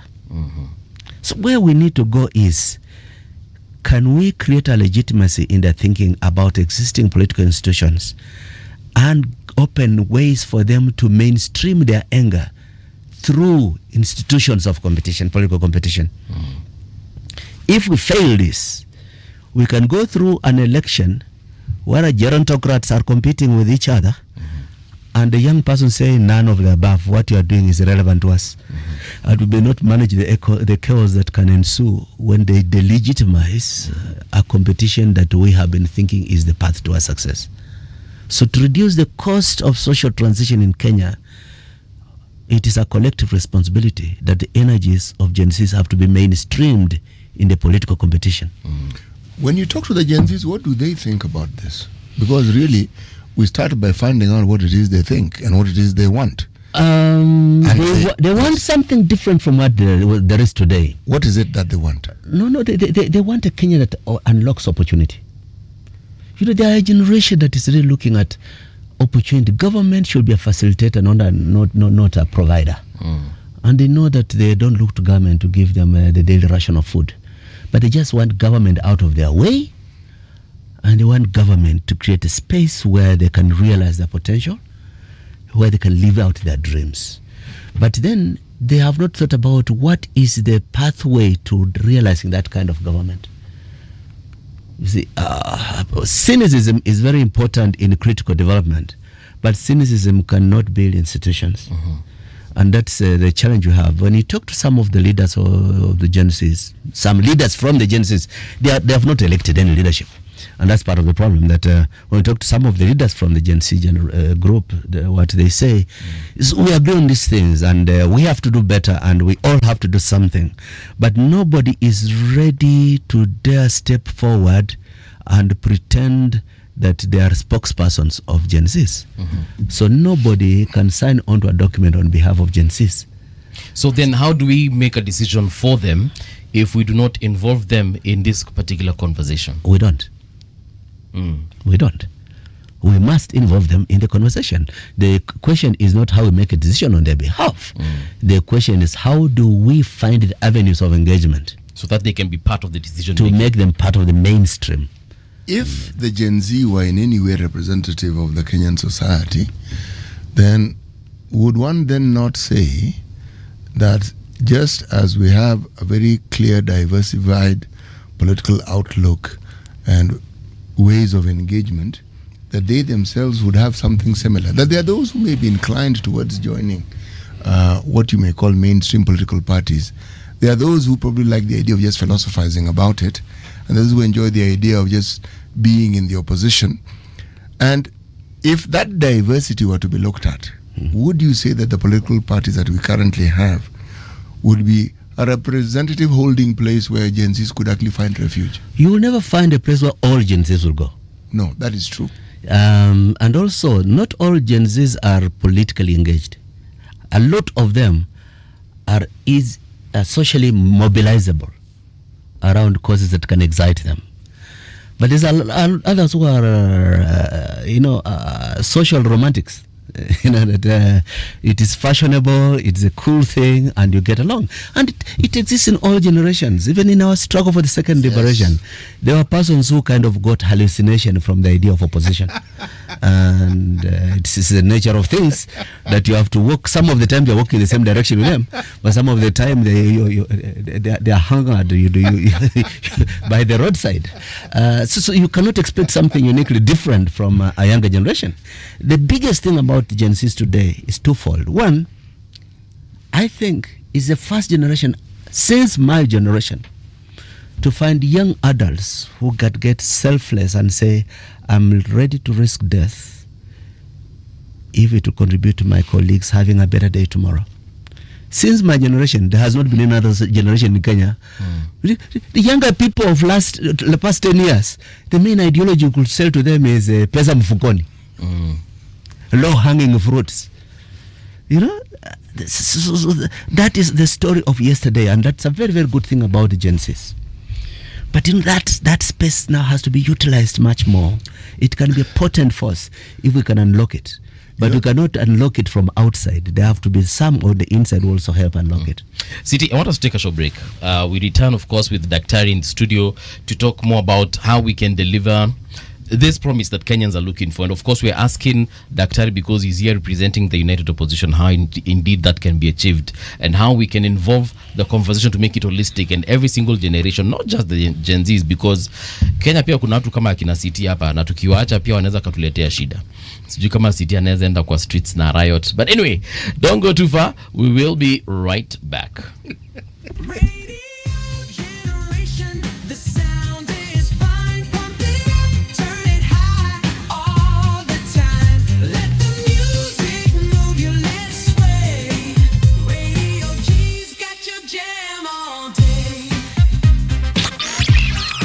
Radio Generation, the home of urban soul.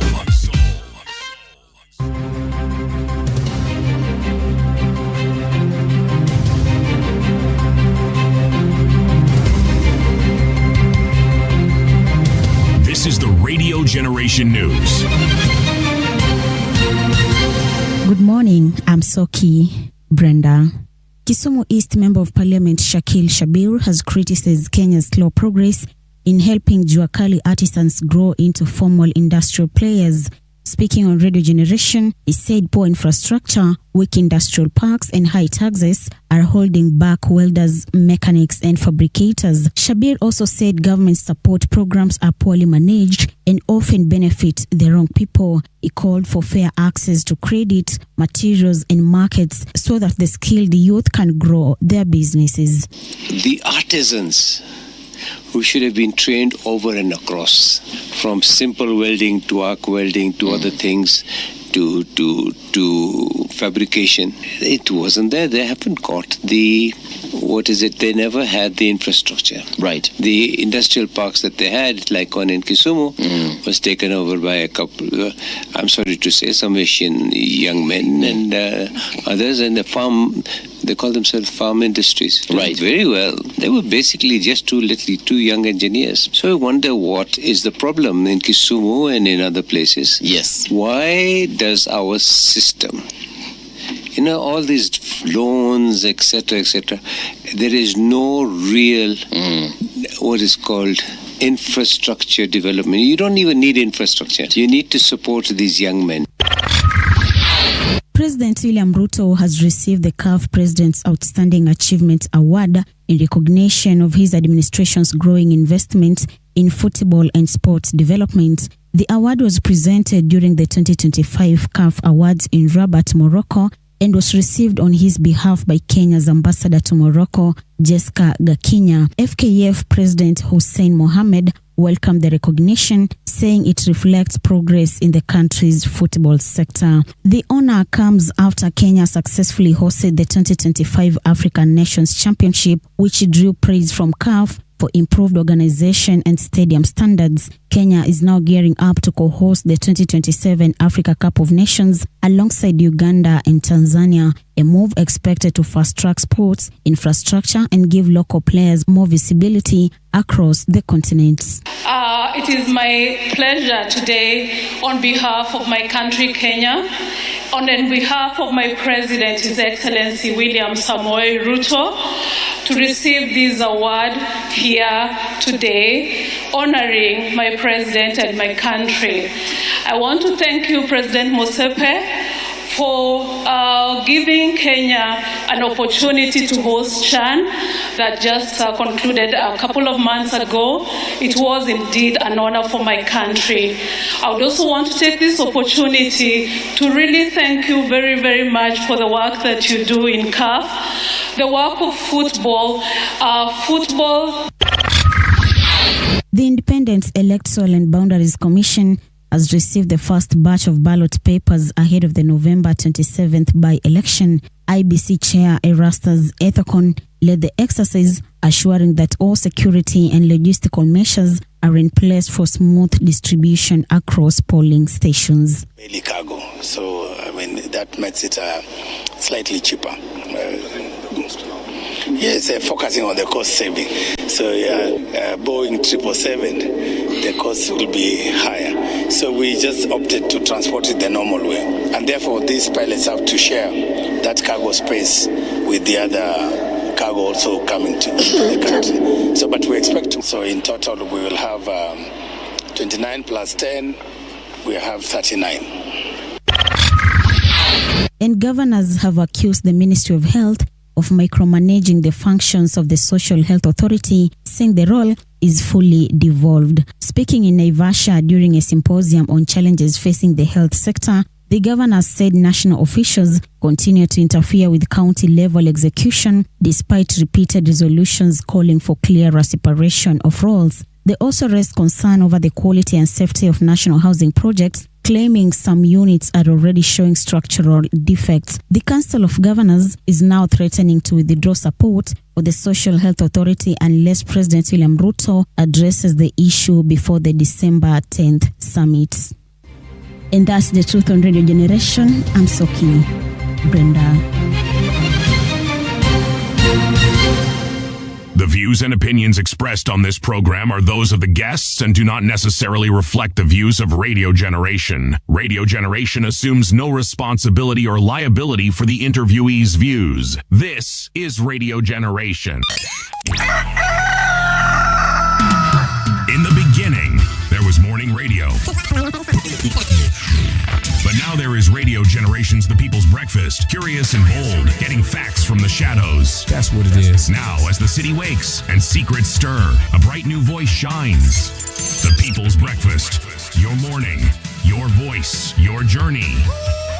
Good morning. Good morning, my neighbor. Welcome to the home of hard truths and bold insights, Radio Generation. Welcome back indeed. The time right now is 6 minutes past 9 o'clock. We've decided we're going to hold Mheshimiwa here until we get a few answers. Then we shall perhaps let him go at one point. But we are talking about the spokesperson and head of secretariat at the United Opposition. And we're talking about leadership vacuum. And that is a conversation we've been having for the last 1 hour or so. Dr. Mukisa Kitui, once again, welcome to the studio.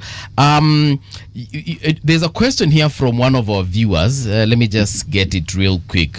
Kuna jamaa anajiita GVic on YouTube. He's saying, to be honest, Gen Zs existed only for one day in June. Their parents have made them just as tribal as their parents. Unfortunately, the upcoming elections will be a tribal arithmetic, not demographic. Do you agree with our viewer? Well, my long experience in life has taught me to predict things after they have happened.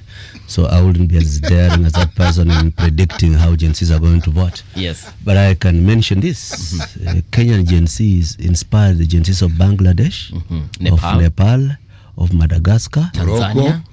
And in those countries, those Gen Zs have changed governments. And these Kenyan Gen Zs have seen how those who are inspired by them have gone a step better. Secondly, tribal thinking is an easy sedative to a lot of people, and you can get all people from all generations to go tribal in their thinking. But I think the broad and collective behavior and social mobilization of Gen Zs remains beyond the tribal boundary. I did mention earlier that sometimes it's even beyond the national boundary. They spill over into neighboring countries because of a shared solidarity that goes beyond identifying with the country. Yeah. So I don't say that space has been so adulterated for them to think tribal as of now. But the third thing is, even those with a tribal consciousness in their political arithmetics should be made to understand that their tribe benefits very strongly if you have an alternative government that does not just serve a very narrow agenda and narrow constituency the way the Ruto government has done, particularly in the appointment of critical senior positions. Right. Yeah. Another comment here. This is from Pwani Economic Revolution. He says, or she says, I'm not sure, but this is what they say. Seems like winning an election is the only overriding objective. Where are the safeguards that confirm the incoming government, which is now the opposition government in waiting, shall be better than the current one? And you did mention something. I thought I'd tried my best to answer to that question. That some of us, I have no reason to be actively engaged in politics today, except a sense that it is possible to bequeath my children and the ilk a better Kenya than I'm seeing today. and that goes beyond just winning an election. I think Ruto must go. can be sufficient for a minimal defeat of Ruto in the next election. But we don't just want to tie ourselves against Ruto. We also want to tie those who are likely to seek to be leaders of this country to an agenda. It's a commitment on our side of the equation about what we are going to do the day after the elections. Okay. More than sounding clever to the international community, the diplomats and intellectuals in the media. Can we tie ourselves to an agenda that is performable? And to me, one of the things about that is really reinstating the National Economic and Social Council, giving it statutory protection from tamperings that started under Uhuru and have continued under Ruto. Yeah, and having a comprehensive 100 days agenda of what you lay on the ground as a foundation for what you're going to be doing over the next 5 years. Right. Actually, talk to us about this council and why it is you keep emphasizing its importance. You know, politics has a 5-year cycle. Yes, it does. You create things, you develop an agenda and promises to be fulfilled in time for you to win the subsequent election. You do not plan long term. But if you have a national agenda that is long term, it is not owned by one political party. Parties come to interpret how they are better than the others in implementing that agenda, in dealing with the short-term mitigating factors. If there's a pandemic, if there's a drought, if there's a global inflation and disastrous performance of export markets, who are better to manage and realign our ambitions with the longer term goals. So to develop medium and longer term goals, you cannot totally depend on a campaign manifesto, which is win an election, remain popular, and win the next election. That's why, to me, Economic and Social Council defines the medium to long term agenda as a sounding board against which to assess the performances of governments with their medium and short term agendas. There's this issue that was mentioned a while back, a couple of weeks actually, and it was in one of the dailies. And it was about how the United Opposition will share government positions. So Fulani will be the president, and then the other one will be the running mate. There was a prime minister somewhere. There was a partner who was supposed to take, 50% of the government. And these issues are some of the issues that actually anger Kenyans into thinking that these guys are just here to actually capture power and share it among themselves. Right. They don't think about me on the ground. Right. How would you address that? It is a reality. It is a reality in Kenya that prior to elections, when parties come together, the dominant thinking among some politicians is to promise a share of government, share the offices. I saw there was a lot of contention about that when NAK and LDP united in 2002. Promise as a prime minister position, promise as a minister of works. No, we'll keep the minister of finance. No, but then give us interior. So that's one. It came out particularly blatantly in Ruto's campaign to become president, when he was promising people percentages of government. Mrima, you'll have 9 out of the 22 ministers. But promise us you'll give us finance and you'll give us interior. That kind of arithmetics. I have even overheard some people within the opposition starting to gossip about, can we start agreeing about sharing positions? It is a monster that I abhor with every muscle in my being. Part of the creation of a more positive, progressive, alternative government is how to graduate political thinking beyond ethnic arithmetics in allocation of public offices. And I genuinely think it is a challenge. You cannot run away from it and pretend it is gone. It's a challenge, and we'll do very well to start integrating younger professional players into the opposition ranks to bolster the thinking that our agenda is not ethnic distribution of public offices. It's not easy, but it is necessary. Because again, that is, this unfortunately is what is making that young generation we were talking about because they have this ideology of being partyless and tribeless. And when they start saying, oh, the Murima community is being given this, and then the western region is being given this, and then the coast and the Kambas are getting this, for them, they start feeling, again, like they're being orphaned by the people they expect to be giving them direction. So perhaps that shall be addressed. How you do it, again, we leave it to you. To ensure that it happens. But getting back to this whole issue of intergenerational conversation, something that the late former Prime Minister mentioned, and it was rejected by loud voices, but we have just had a conversation here saying that one way or another that conversation needs to happen. And people have been trying to have it in different particular sectors. Different society groups are trying to bring youth into their communication and their conversation. How do we ensure that we can have that conversation with our leaders in the united opposition to ensure that the voices and the ideologies that these young people have will be heard? Because one way or another, we have got to have that conversation. But what will this conversation be about? We said that we need to bring them to the table to have to allow their voices be heard towards making a decision for their future. So it's about the future. This conversation is about the future. I think what we are doing here today is part of the solution. We must start using platforms like media organizations that have an audience, including significant numbers of Gen Zs, to talk to the agenda and listen to the agenda. That conversation has no institutional setting as of now. And I think one of the main things that Gen Zs have to learn is that they must start finding institutional mechanisms through which they can unlock their power. To just hold it in abeyance and say, not this one, not that one, but which one? That does not offer a solution.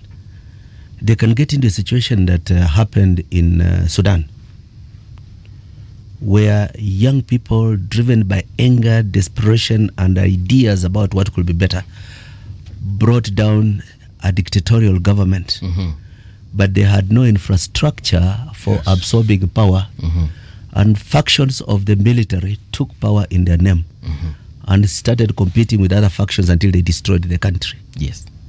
So the ability to bring down government is an important but not sufficient goal in political management. And that is something that has to be understood very clearly, particularly among politically ambitious Gen Zs. The ability to pull down is different from the ability to construct something in its place.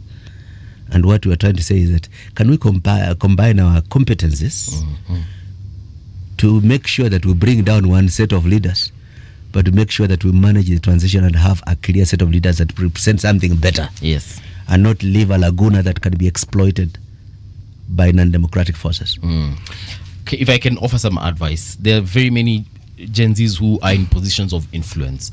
If the united opposition can reach out to those individuals, have a conversation with them, and let these particular conversations be available to the people that they influence, perhaps that is one avenue. So we're talking about artists both in the music industry and in other forms of art. We have a lot of young people who are leaders in academia. Those are individuals you can talk to. We have other Gen Zs who are also, they have political ambitions. Perhaps if they're given positions within the united opposition to vie for various seats, whether it's the MCA, governors and whatever they want to vie for, if they are given this particular opportunity, that can be another way of actually reaching that audience that we would like to talk to. But better still, if the united opposition makes it clear and broadcasts it as we're doing now, yes, that they welcome ideas and they have a forum where you can actually come and share. And you can, this debate we're talking about at a national level, that it can begin with the united opposition and saying, we offer that opportunity, whatever grouping you are in, whatever it is that you do. I'm picking up from your idea. Yeah, sure. We as the united opposition have an opportunity. You can come. This is what we do. You come here. Yeah. Come and see, and when you've had that conversation, you can then talk about what you've seen and what you've experienced. Because very many people in this country talk about politics from a purely theoretical point of view, what they've heard somebody say and what somebody else has heard and so forth. But the challenge to actually experience it, so that when you speak, you're speaking about something you've experienced. Because if you say you're better and you don't have a sufficient body of individuals who can testify to the fact that they've actually seen the difference, then that difference is actually in your imagination and in the group of people who say that it is a change. I'll actually give Rigiji some credit because he's been trying to appear in podcasts that are led by people that influence the audience that we're trying to talk about here. And I think that is an opportunity for the wider united opposition to tap into. There are very many podcasters right now and they have massive following. You know, you can appear in their platforms and express yourself. Following is good. We've always had this disconnect. Yeah. Following before social media and the 21st century communication age with large crowds at rallies, it doesn't necessarily translate into votes. We're not talking about votes here. We're talking about eyeballs and information. I am talking about votes. I am talking about votes. Because that's the eventuality.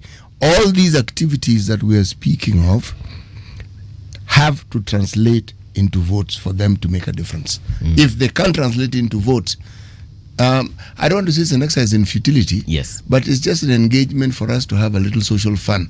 But they must translate. Yes, they must. I agree. They must translate into votes. Yes, yeah. Because I know I know the government is listening. I won't be shocked if we see them next week having a sit down on a show and having a conversation. Nothing wrong with anybody picking up a good idea. Nothing wrong. And trying to run with it. Yeah. You see, I want to just sort of like go back a little bit, Daktari. This council, it has piqued my interest because it offers something that I have not seen. Who is in the council? What energizes it? What guarantees that it will stay beyond an election? You go back. There was a Kenya National Economic and Social Council, which was created under Mwai Kibaki, and which basically was scuttled under Uhuru. So you can check the rules of procedure and how it was set up, and the method for choosing its leadership. So those are mechanics of creating. An important thing is that it is not a council of government. It is not a council of the party of government. It's a national council where there's credibility about persons who join. Some positions are automatic, like the head of the association of the Kenya Association of Manufacturers, the head of the investment authority. These are persons, institutions that represent a lot of collective accumulated thinking on where we're trying to go, what are the challenges we're making, and they enrich with practical experience the thinking of theory. There will be some professors from universities. There will be significant public intellectuals who have been important in embodying our thinking about where we are and where we're trying to go. When we were forming the National Council, the person who was steering that process was Professor Nyang' Nyong'o. And he was doing that one also through that nexus, building the comprehensive Agenda 2030. So that the Economic Council prefects the implementation and institutionalization of this, but also monitors how public policy relates to this agenda. So it has been done here before. We just have to revive it. And now, having seen what has happened, we have to build a firewall to protect it from short-term political ambition. Because short-termists don't like somebody who blows a whistle on them and says, look, what you're trying to implement here goes contrary to our medium and long-term agenda as we have agreed. So it's a sounding board for auditing government plans to be consistent with a shared national collective agenda. It happened very interestingly in Sri Lanka. Sri Lanka went into turmoil because of political infighting for like 30 years. Yes. But it had, in the early 1970s, developed a national comprehensive health agenda, Sri Lanka up to 2000. And all political players had bought into it. So all these groups will fight, topple each other, kill each other. But whoever came found the basis of their relevance, the raison d'etre, to be in how I promised to implement what committed ourselves to as a nation. So this is what I'm saying, that there has to be a canon where we're trying to go, and everybody has to commit themselves that what they do brings us closer to River Jordan. You know, the thinking the thinking is beautiful. The when we have a nation such as ours, where even a commitment to simply honoring our constitution and abiding by it is a problem, and when you have a country where the highest office in the land has a tendency of disregarding the law, we do have a long way to go. I don't think we have a long way to go. We can remove them from office because of political bad manners. And to the custodians of political hygiene are the electorate and the institutions of civil society, the media, and parliament.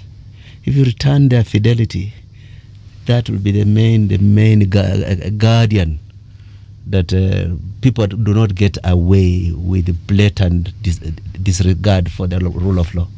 Yeah. Okay. All right. Dr. Lastly, as we exit the stage, or rather as we release you and allow you to attend to the other duties, what would be your parting shot to the voter who's currently listening to you and perhaps is thinking, all right, they are considering, they're now doing window shopping? Well, thank you very much. You know, there's a unique problem of Kenyan voters, that we are very rational, and we see the problems we suffer because of bad political leadership, and we curse the choices we made until it is a run up to an election. Then we take leave of our common sense, open appetites and adrenaline for ill-gotten wealth or even just petty bribes, and then made very, very, very short-time inspired choices in picking who would lead us. And after the honeymoon, which lasts like half a year, we are back grumbling for the next 4.5 years. I think a nation is as good at democracy as its electorate are. And the Kenyan voter should try to cure themselves from the appetite for short-term gain and think about long-term national interest.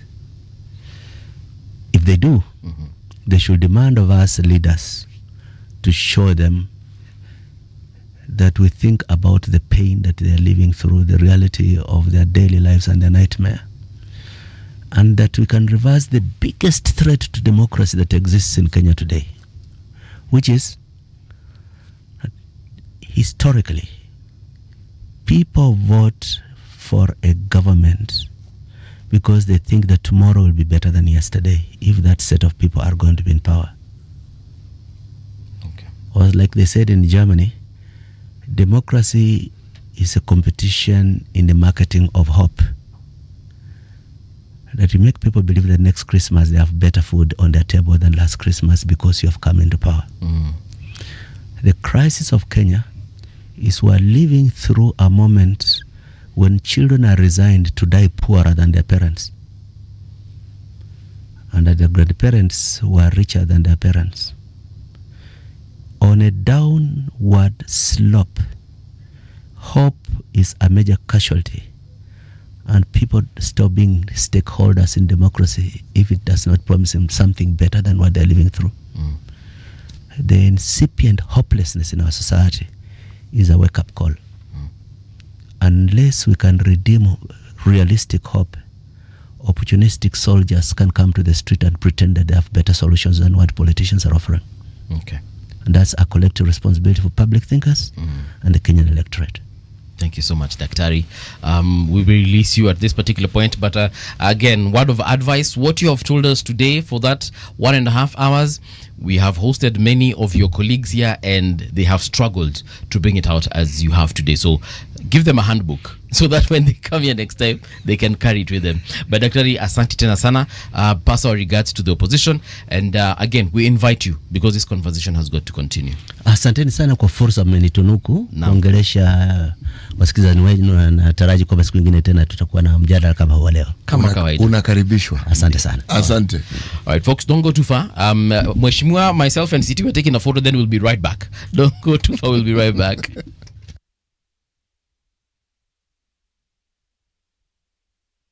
What kind of Kenya we want?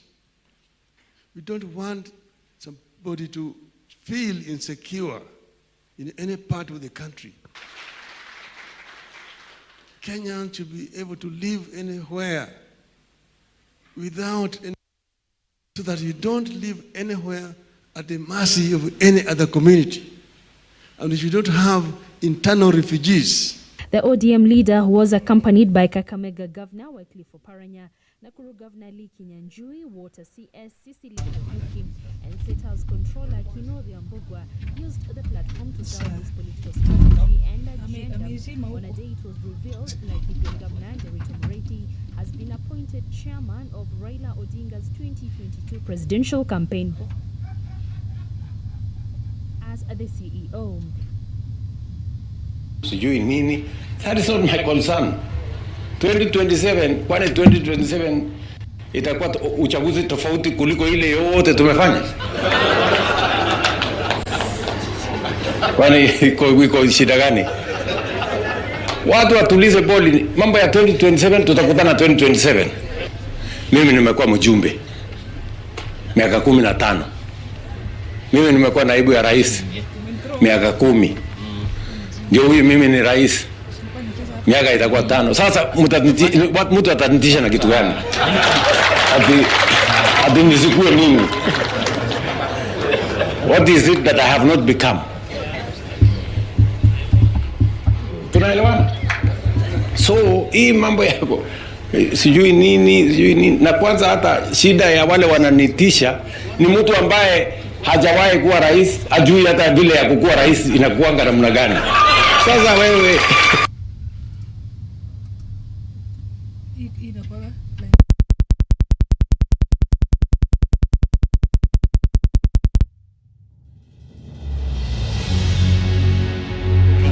I'm really proud. I mean, the KDF stands tall regionally and internationally, and that's why you have the favor that you see in terms of them being, in the forefront. A time will come. Where is Saddam Hussein? Where is Libya, Gaddafi? Where is everybody? The People's Breakfast, 6 a.m. to 10 a.m. All right, we're back. This is Radio Generation. My name is Mung'ala Mbuvi. Mheshimiwa alituambia lazima atoke wakati kama huu, so we had to reorganize ourselves. But we have done it and we are back. A big shout out to everyone who's listened in and tuned in and sent in your questions and your comments. We do appreciate. And kama kawaida, we are able to read all of them, but zenye tunaweza, we usually try as much as we can. Why don't you try and read some more so that we can hear what it is that people want to know about? Yeah. For example, there's I'm seeing one here by Okanda Jr. This is on X. And Kenyans have invested billions in the affordable housing, both the contributors and the guys that purchased the units. So you wake up, ignore all these people and reverse everything. Where do you leave those that have bought the houses already like me? It's stupid. Okanda, thank you for your comment. But I don't think if you had already bought a unit with the affordable housing, and even if someone were to scrap it, ati sasa utafukuzwa out of your home, because sasa wakikufukuza hiyo nyumba ndio watapatia nani. So I believe the unit will still belong to you. But perhaps, and this is my thinking, I am not an expert in these things, what they would probably do is halt the process going forward as they seek solutions to see how they can better it. Yeah? Ama siti nimedanganyana hapo. No, umesema ukweli wako. Hapo nimetumia tu nitwanga aje ile wanasemanga, nimejaribu kufikiria, it's an educated guess. It's the best you can do under the circumstances. Right. Because you cannot hold brief for an entire department of government na wewe hujui wanafikiria nini. Right. Yes. What I have noticed though, City, with the United Opposition, if there's one thing these people are avoiding to do is release their strategy and talk about their strategy. Why they do not want to do that, I don't get it. And it's not like they do not have a strategy. They probably have it. So it's either they do not have confidence in that strategy, or they want to release it at the very last minute, of which I feel like it will be redundant. What's your thought, City? I agree with you. You see, if indeed, if we were to go by what it is that Dr. Musa Kituito spoke of, yes, there's a certain level of selflessness that is required for someone to actually be a leader. In essence, if you do have a plan and you're afraid somebody may adopt it, that shouldn't be your fear. If the idea is good and someone adopts it, so much the better. Because essentially you'll be saying that what you want is for the citizenry to benefit. And it shouldn't matter who it is who brings about that benefit. So long as, when they benefit, what you had purposed has worked. And it's something you can point to and say, you know something, this thing has worked, and we're the ones who mentioned it. And even if you don't mention it, the truth is the citizenry will know who began it. Right? There is no point at which Raila Odinga ever said that he's the one who was the father of the 2010 constitution. He has never said so himself. The referendum that we had was about this matter, the orange and the banana. Okay, and that's how the orange ODM was born. Yes, and that is how exactly, and that is how, because he was the face of the push for this. The title was then given. So whoever then came after and implemented whatever was in the constitution, it didn't matter. People already knew the individuals, the groups of people who had actually fought long and hard to bring this about. And we have the constitution, it's with us. And it's benefiting both those who supported it and those who did not. There's something Dr. said at the beginning of our conversation, and we were asking him. So, what is the other agenda that the United Opposition has other than one term and capturing power? Kuna kitu alisema hapo, mimi nikaona ni kama amesema Wakenya ni kama hawataelewa their grand plan. No, hakusema hiyo. No, anasema yani that is what I deduced from that. So he said something to this effect. He was saying that the Kenya we live in, people, and when I say people, I mean Kenyans. Kenyans are for there's that one thing that will help you achieve the power, get to the power. For example, this whole sloganeering thing, one term. In the previous election, it was about hustler versus dynasty, for example, as far as the deputy president at the time was concerned. And unfortunately, those are the things that have propelled a lot of governments into power. And in this country, in 2002, when we voted in President Kibaki, it was really just tunataka tuondoke hii shida ya KANU. That is how I understand it. So it is like Kenyans, and he said Kenyans do not vote for, Kenyans vote against. And he's not the first politician I've heard say that. The several politicians we've hosted and they've sat on that same chair have said something similar to that effect. So what am I saying? That even in 2027, oh yeah, before I forget, Professor Manyora also said something similar. Alisema aje? Alisema ya kwamba wa Kenya saa zingine wanavotianga against, not for.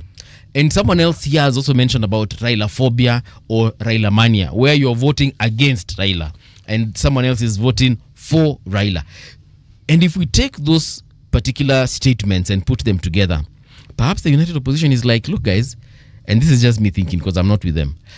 Look guys, we don't need to tell the Kenyans how we shall do this for them, build dams for them, roads for them, or empower the Mamamboga, and we just need to let them, we just need to drive or rather ride on the wave of one term. He contextualized it and he actually gave the place of the sloganeering and said it is necessary because it is catchy and it gets to the heart of what we're really trying to do. But then we did ask, okay, fine, beyond the sloganeering, what is this thing that you want to do that will actually change the lives of the people from this thing that you're saying is bad and we should get rid of? The United Opposition, and I think credit to Dr. Kitui, he explained it. Said, look, we are not a cohesive group as now we are working towards it. We have people with different views. The thing that unites us is that we do not want this person. Yeah. My view is that there is more to it. There are people who want power, and anybody who is focused on having power can make a far worse leader than the one they want to remove. There is no guarantee that that person will actually make a better leader because they want power. If what they want is change for the individuals, then we come to the question you asked. Yes. Whatever plans they have, if they say it and it's out in the open, it doesn't really matter whether the government picks it up or not. Yeah. Because the people are going to benefit.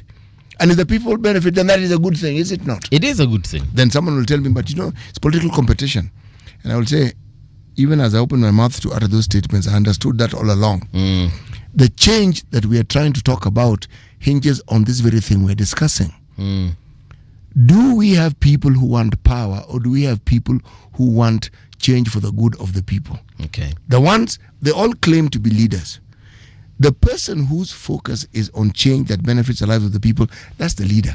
They don't have to tell us, we can see, because of their focus. Yeah. Now, how do we divide the chaff from the wheat? How do we determine which one works better than the other? The truth is this. In a situation such as the one that we find ourselves in, right? The rhetoric that has been there since independence about development still holds sway. Hence the question, and this is a question I will always ask these politicians: what is this structure that you have that will change this narrative? Because if that narrative doesn't change, then you're as good as having lost the election. Yeah. Because the person who is in power will still have a bigger say in this particular matter. Yes. Yeah. So, and you see, that's what I've been asking. And even as we let him go, I said, can you kindly give all the politicians that come onto these TV shows and radio shows a handbook? It is idea. It is idea, because watu wanakujanga unauliza mtu swali. What is the agenda? Mtu anakuambia for now.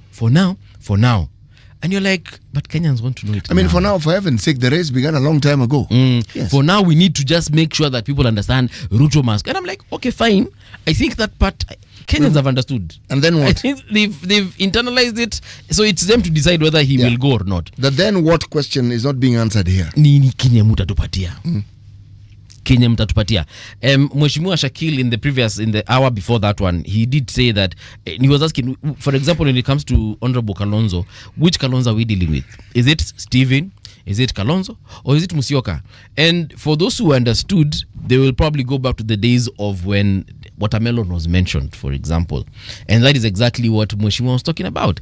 And I was like, do you know there are some individuals, and perhaps there are very many, who are still on that issue of watermelon? The fact that there is no clear agenda with the leaders, and it looks like Kalonzo is their main guy. So if that is what is coming out, then they're actually already losing on that front. But most leaders whom we've had who have ended up being presidents don't really have a formal structure that you can rely on. I kept harping on this Economic Council for a very simple reason.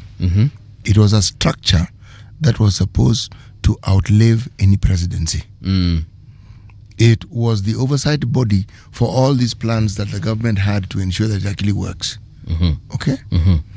What the Uhuru government came in with, there were individuals and departments that were set up to monitor development, to monitor improvement, individual. Meaning it's like a prefect who goes, hii barabara ulisema mlijenga, mshajenga, that sort of thing. The problem, if you don't anchor such a thing on a structure that one can follow, yes, and a structure that is, he said firewall. I said I prefer the term bulletproofed. Okay, the next person who comes in will get rid of it. Yeah, they'll give you a watered down version of what it was and explain that it's doing what the other one was doing. And they'll ask, but if it's doing what the other one was doing, why didn't you just leave the other one? Yeah. Or why do you bring something new to do what the other one was already doing? Now, is this not then the debate that people have had with Shah? Yeah. Okay? These things that you've improved, that you've brought in, critical and chronic disease, public health, couldn't you just have added this to NHIF? Yep. See, those are the questions that people keep asking. Could you not just have done this? And so a lot of time is spent in trying to explain why it was important to start it all over again. Yeah. Do you know, if you start something new and it works, you reduce the questions seriously. Because they're saying, yeah, we can see it's working.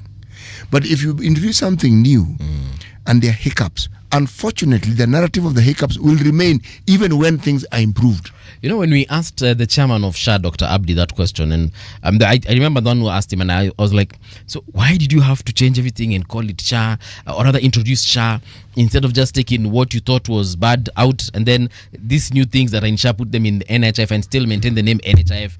He told me, but that is exactly what we did. And I was like, but you see, on the ground, according to them, you killed NHIF. NHIF doesn't exist completely. No, it doesn't. Yeah? And then now, you started something fresh called SHA to the person on the ground, they actually don't see it that way. And like you've said, it's about when you introduce something new. Of course, you'll have lots of questions. It's just like when you introduce a new wife. Tulisoma swali mengi. Ule wa kwanza alienda wapi? So this is exactly what is happening. And Kenyans are valid in asking those questions. The other thing that has come out from this, and I think this is what needs to happen going forward, perhaps. You know, during the 2022 elections, during the campaign period, people really walidharau Rigiji.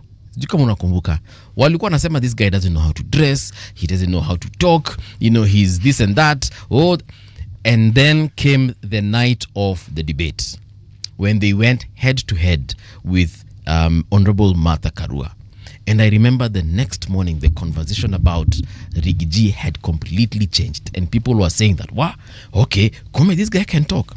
And there was a rumor, I don't know how true this is, that Rigiji was coached and told, this is how you're going to... No, but that is the right thing to do. Let me finish.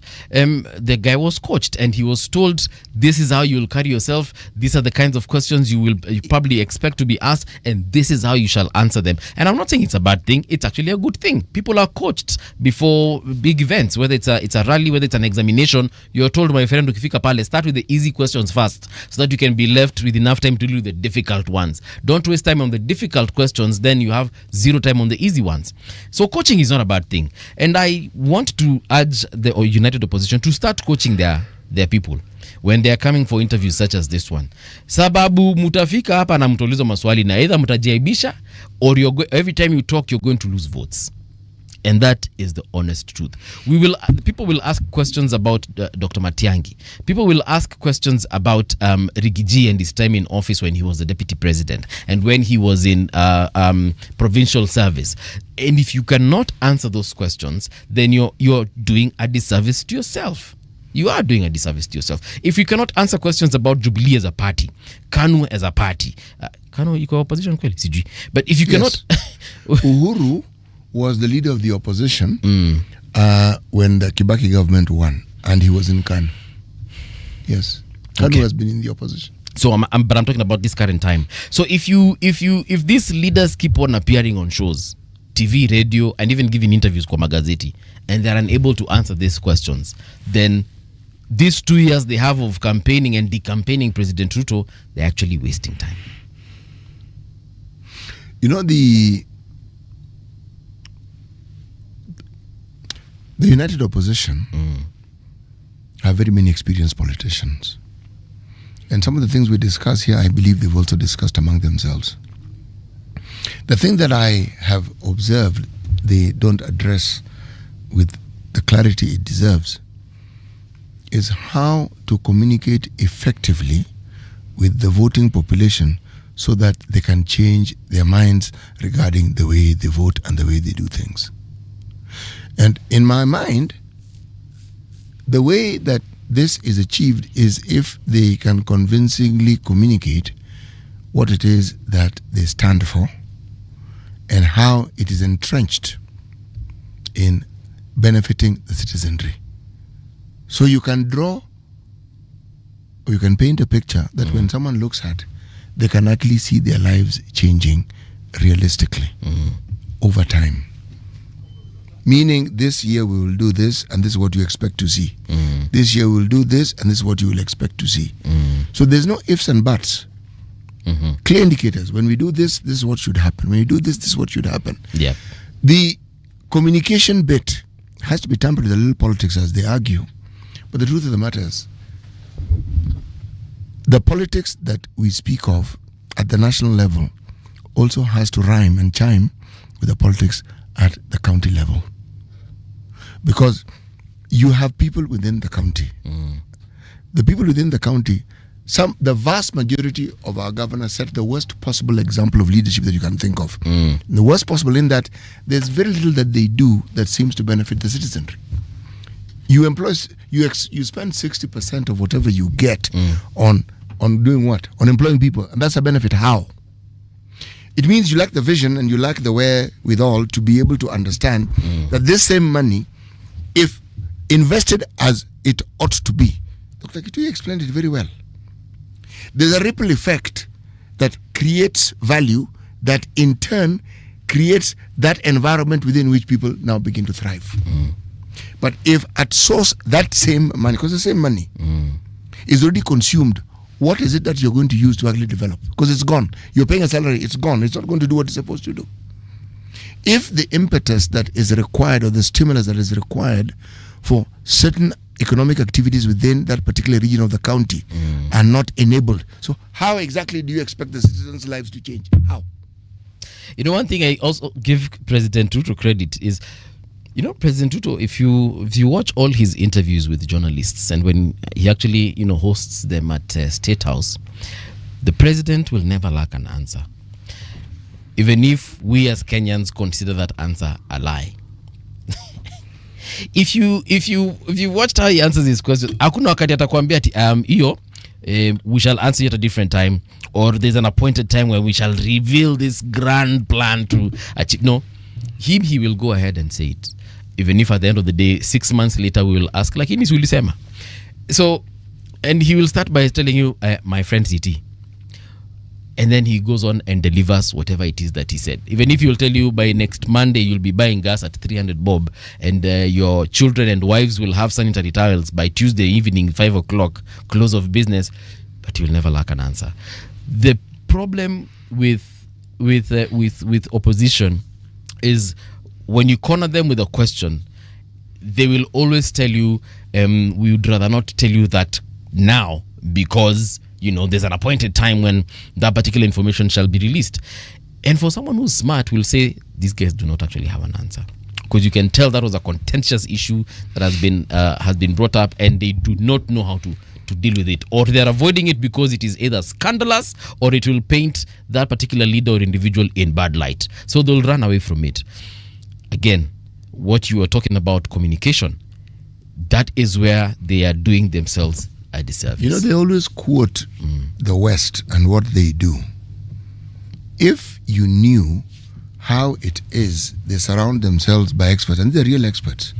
People who know how to craft the things you're going to say.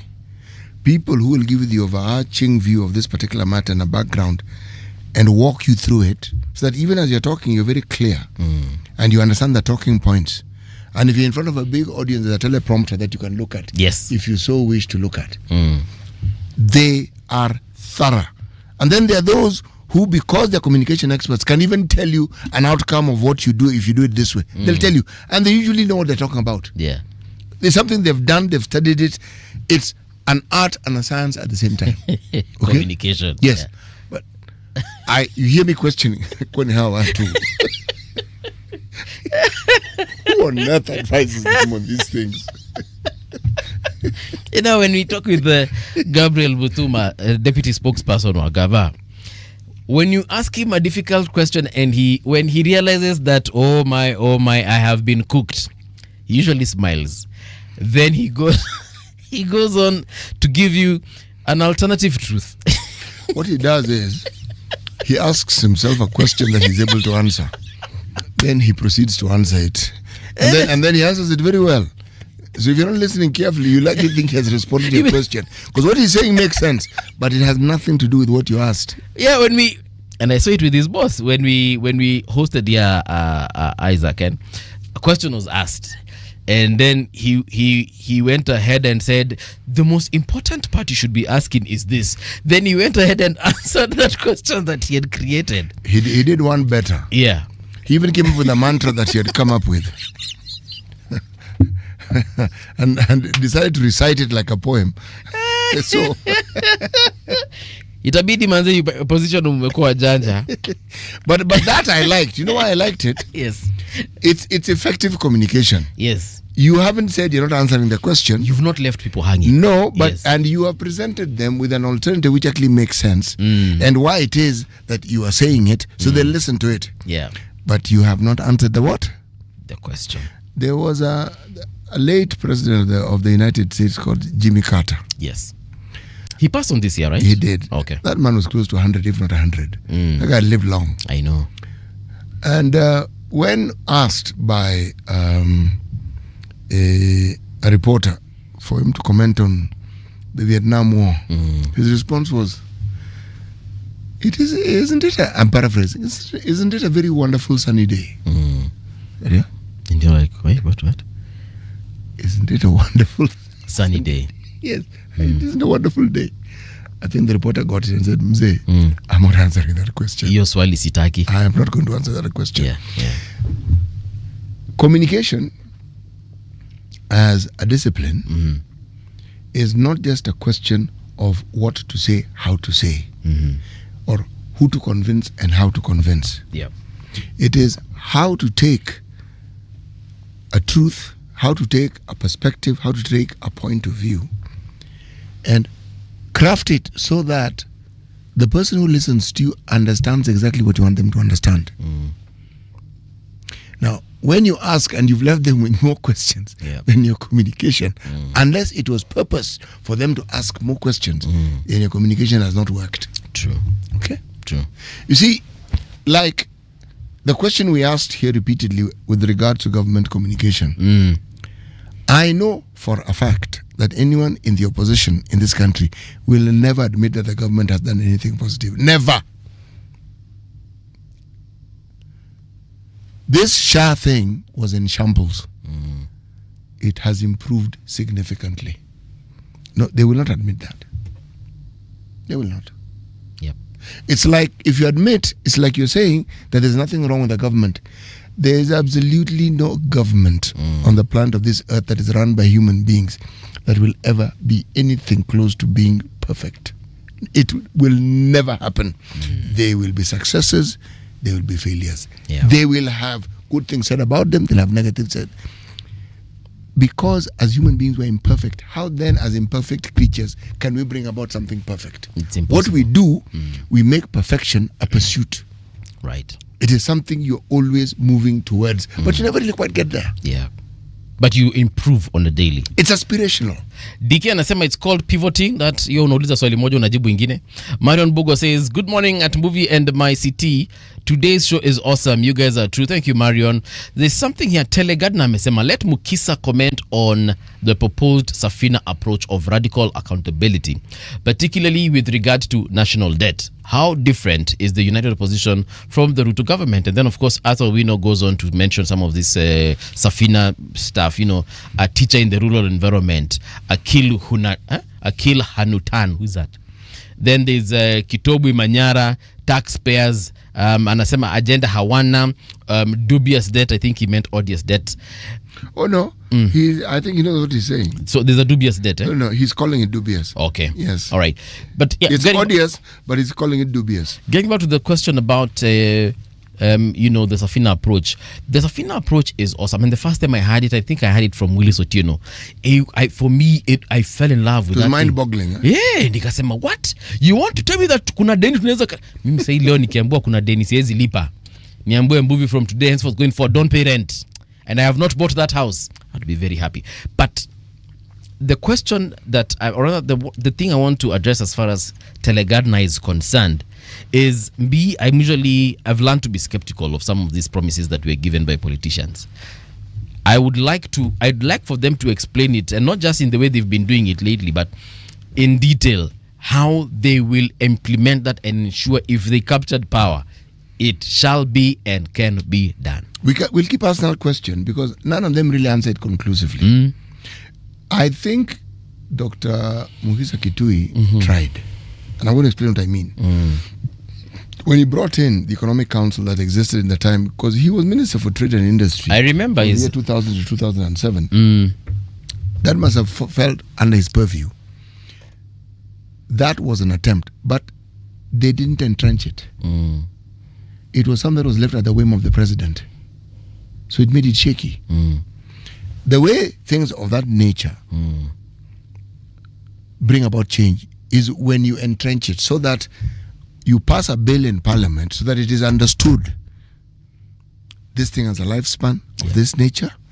The members are these ones and this type, yes, and term yao ni this length of time, namna hiyo. Then it doesn't really matter. That person is going to have to change the law. Yeah. In order to, but if it is at the whim of the president, then a good idea which is anchored on the belief that people are good. The moment you anchor something on the belief that people are good, you've already lost the plot. Yeah, and we know people are not good. No, they are not necessarily good. One thing they are really selfish, guaranteed. Yes. Good. No. It's another question Oh, altogether. completely, absolutely. Thank you guys for tuning in. We are taking a bow for now. We shall be back tomorrow. Tomorrow is Friday, by the way. City Rejection is Friday. You keep reminding me. Tutakuwa hapa tukifanya ile kitu. You know, you did a very good thing last week. Yeah. You reminded me on Thursday it was Friday the following day. Right. And you're doing the same again today. Yes. So let me say thank you. So tomorrow is Friday. Yes. And in case you are celebrating your birthday today or anniversary, we are saying happy birthday. But until tomorrow, man, it's been real. Hasta la vista.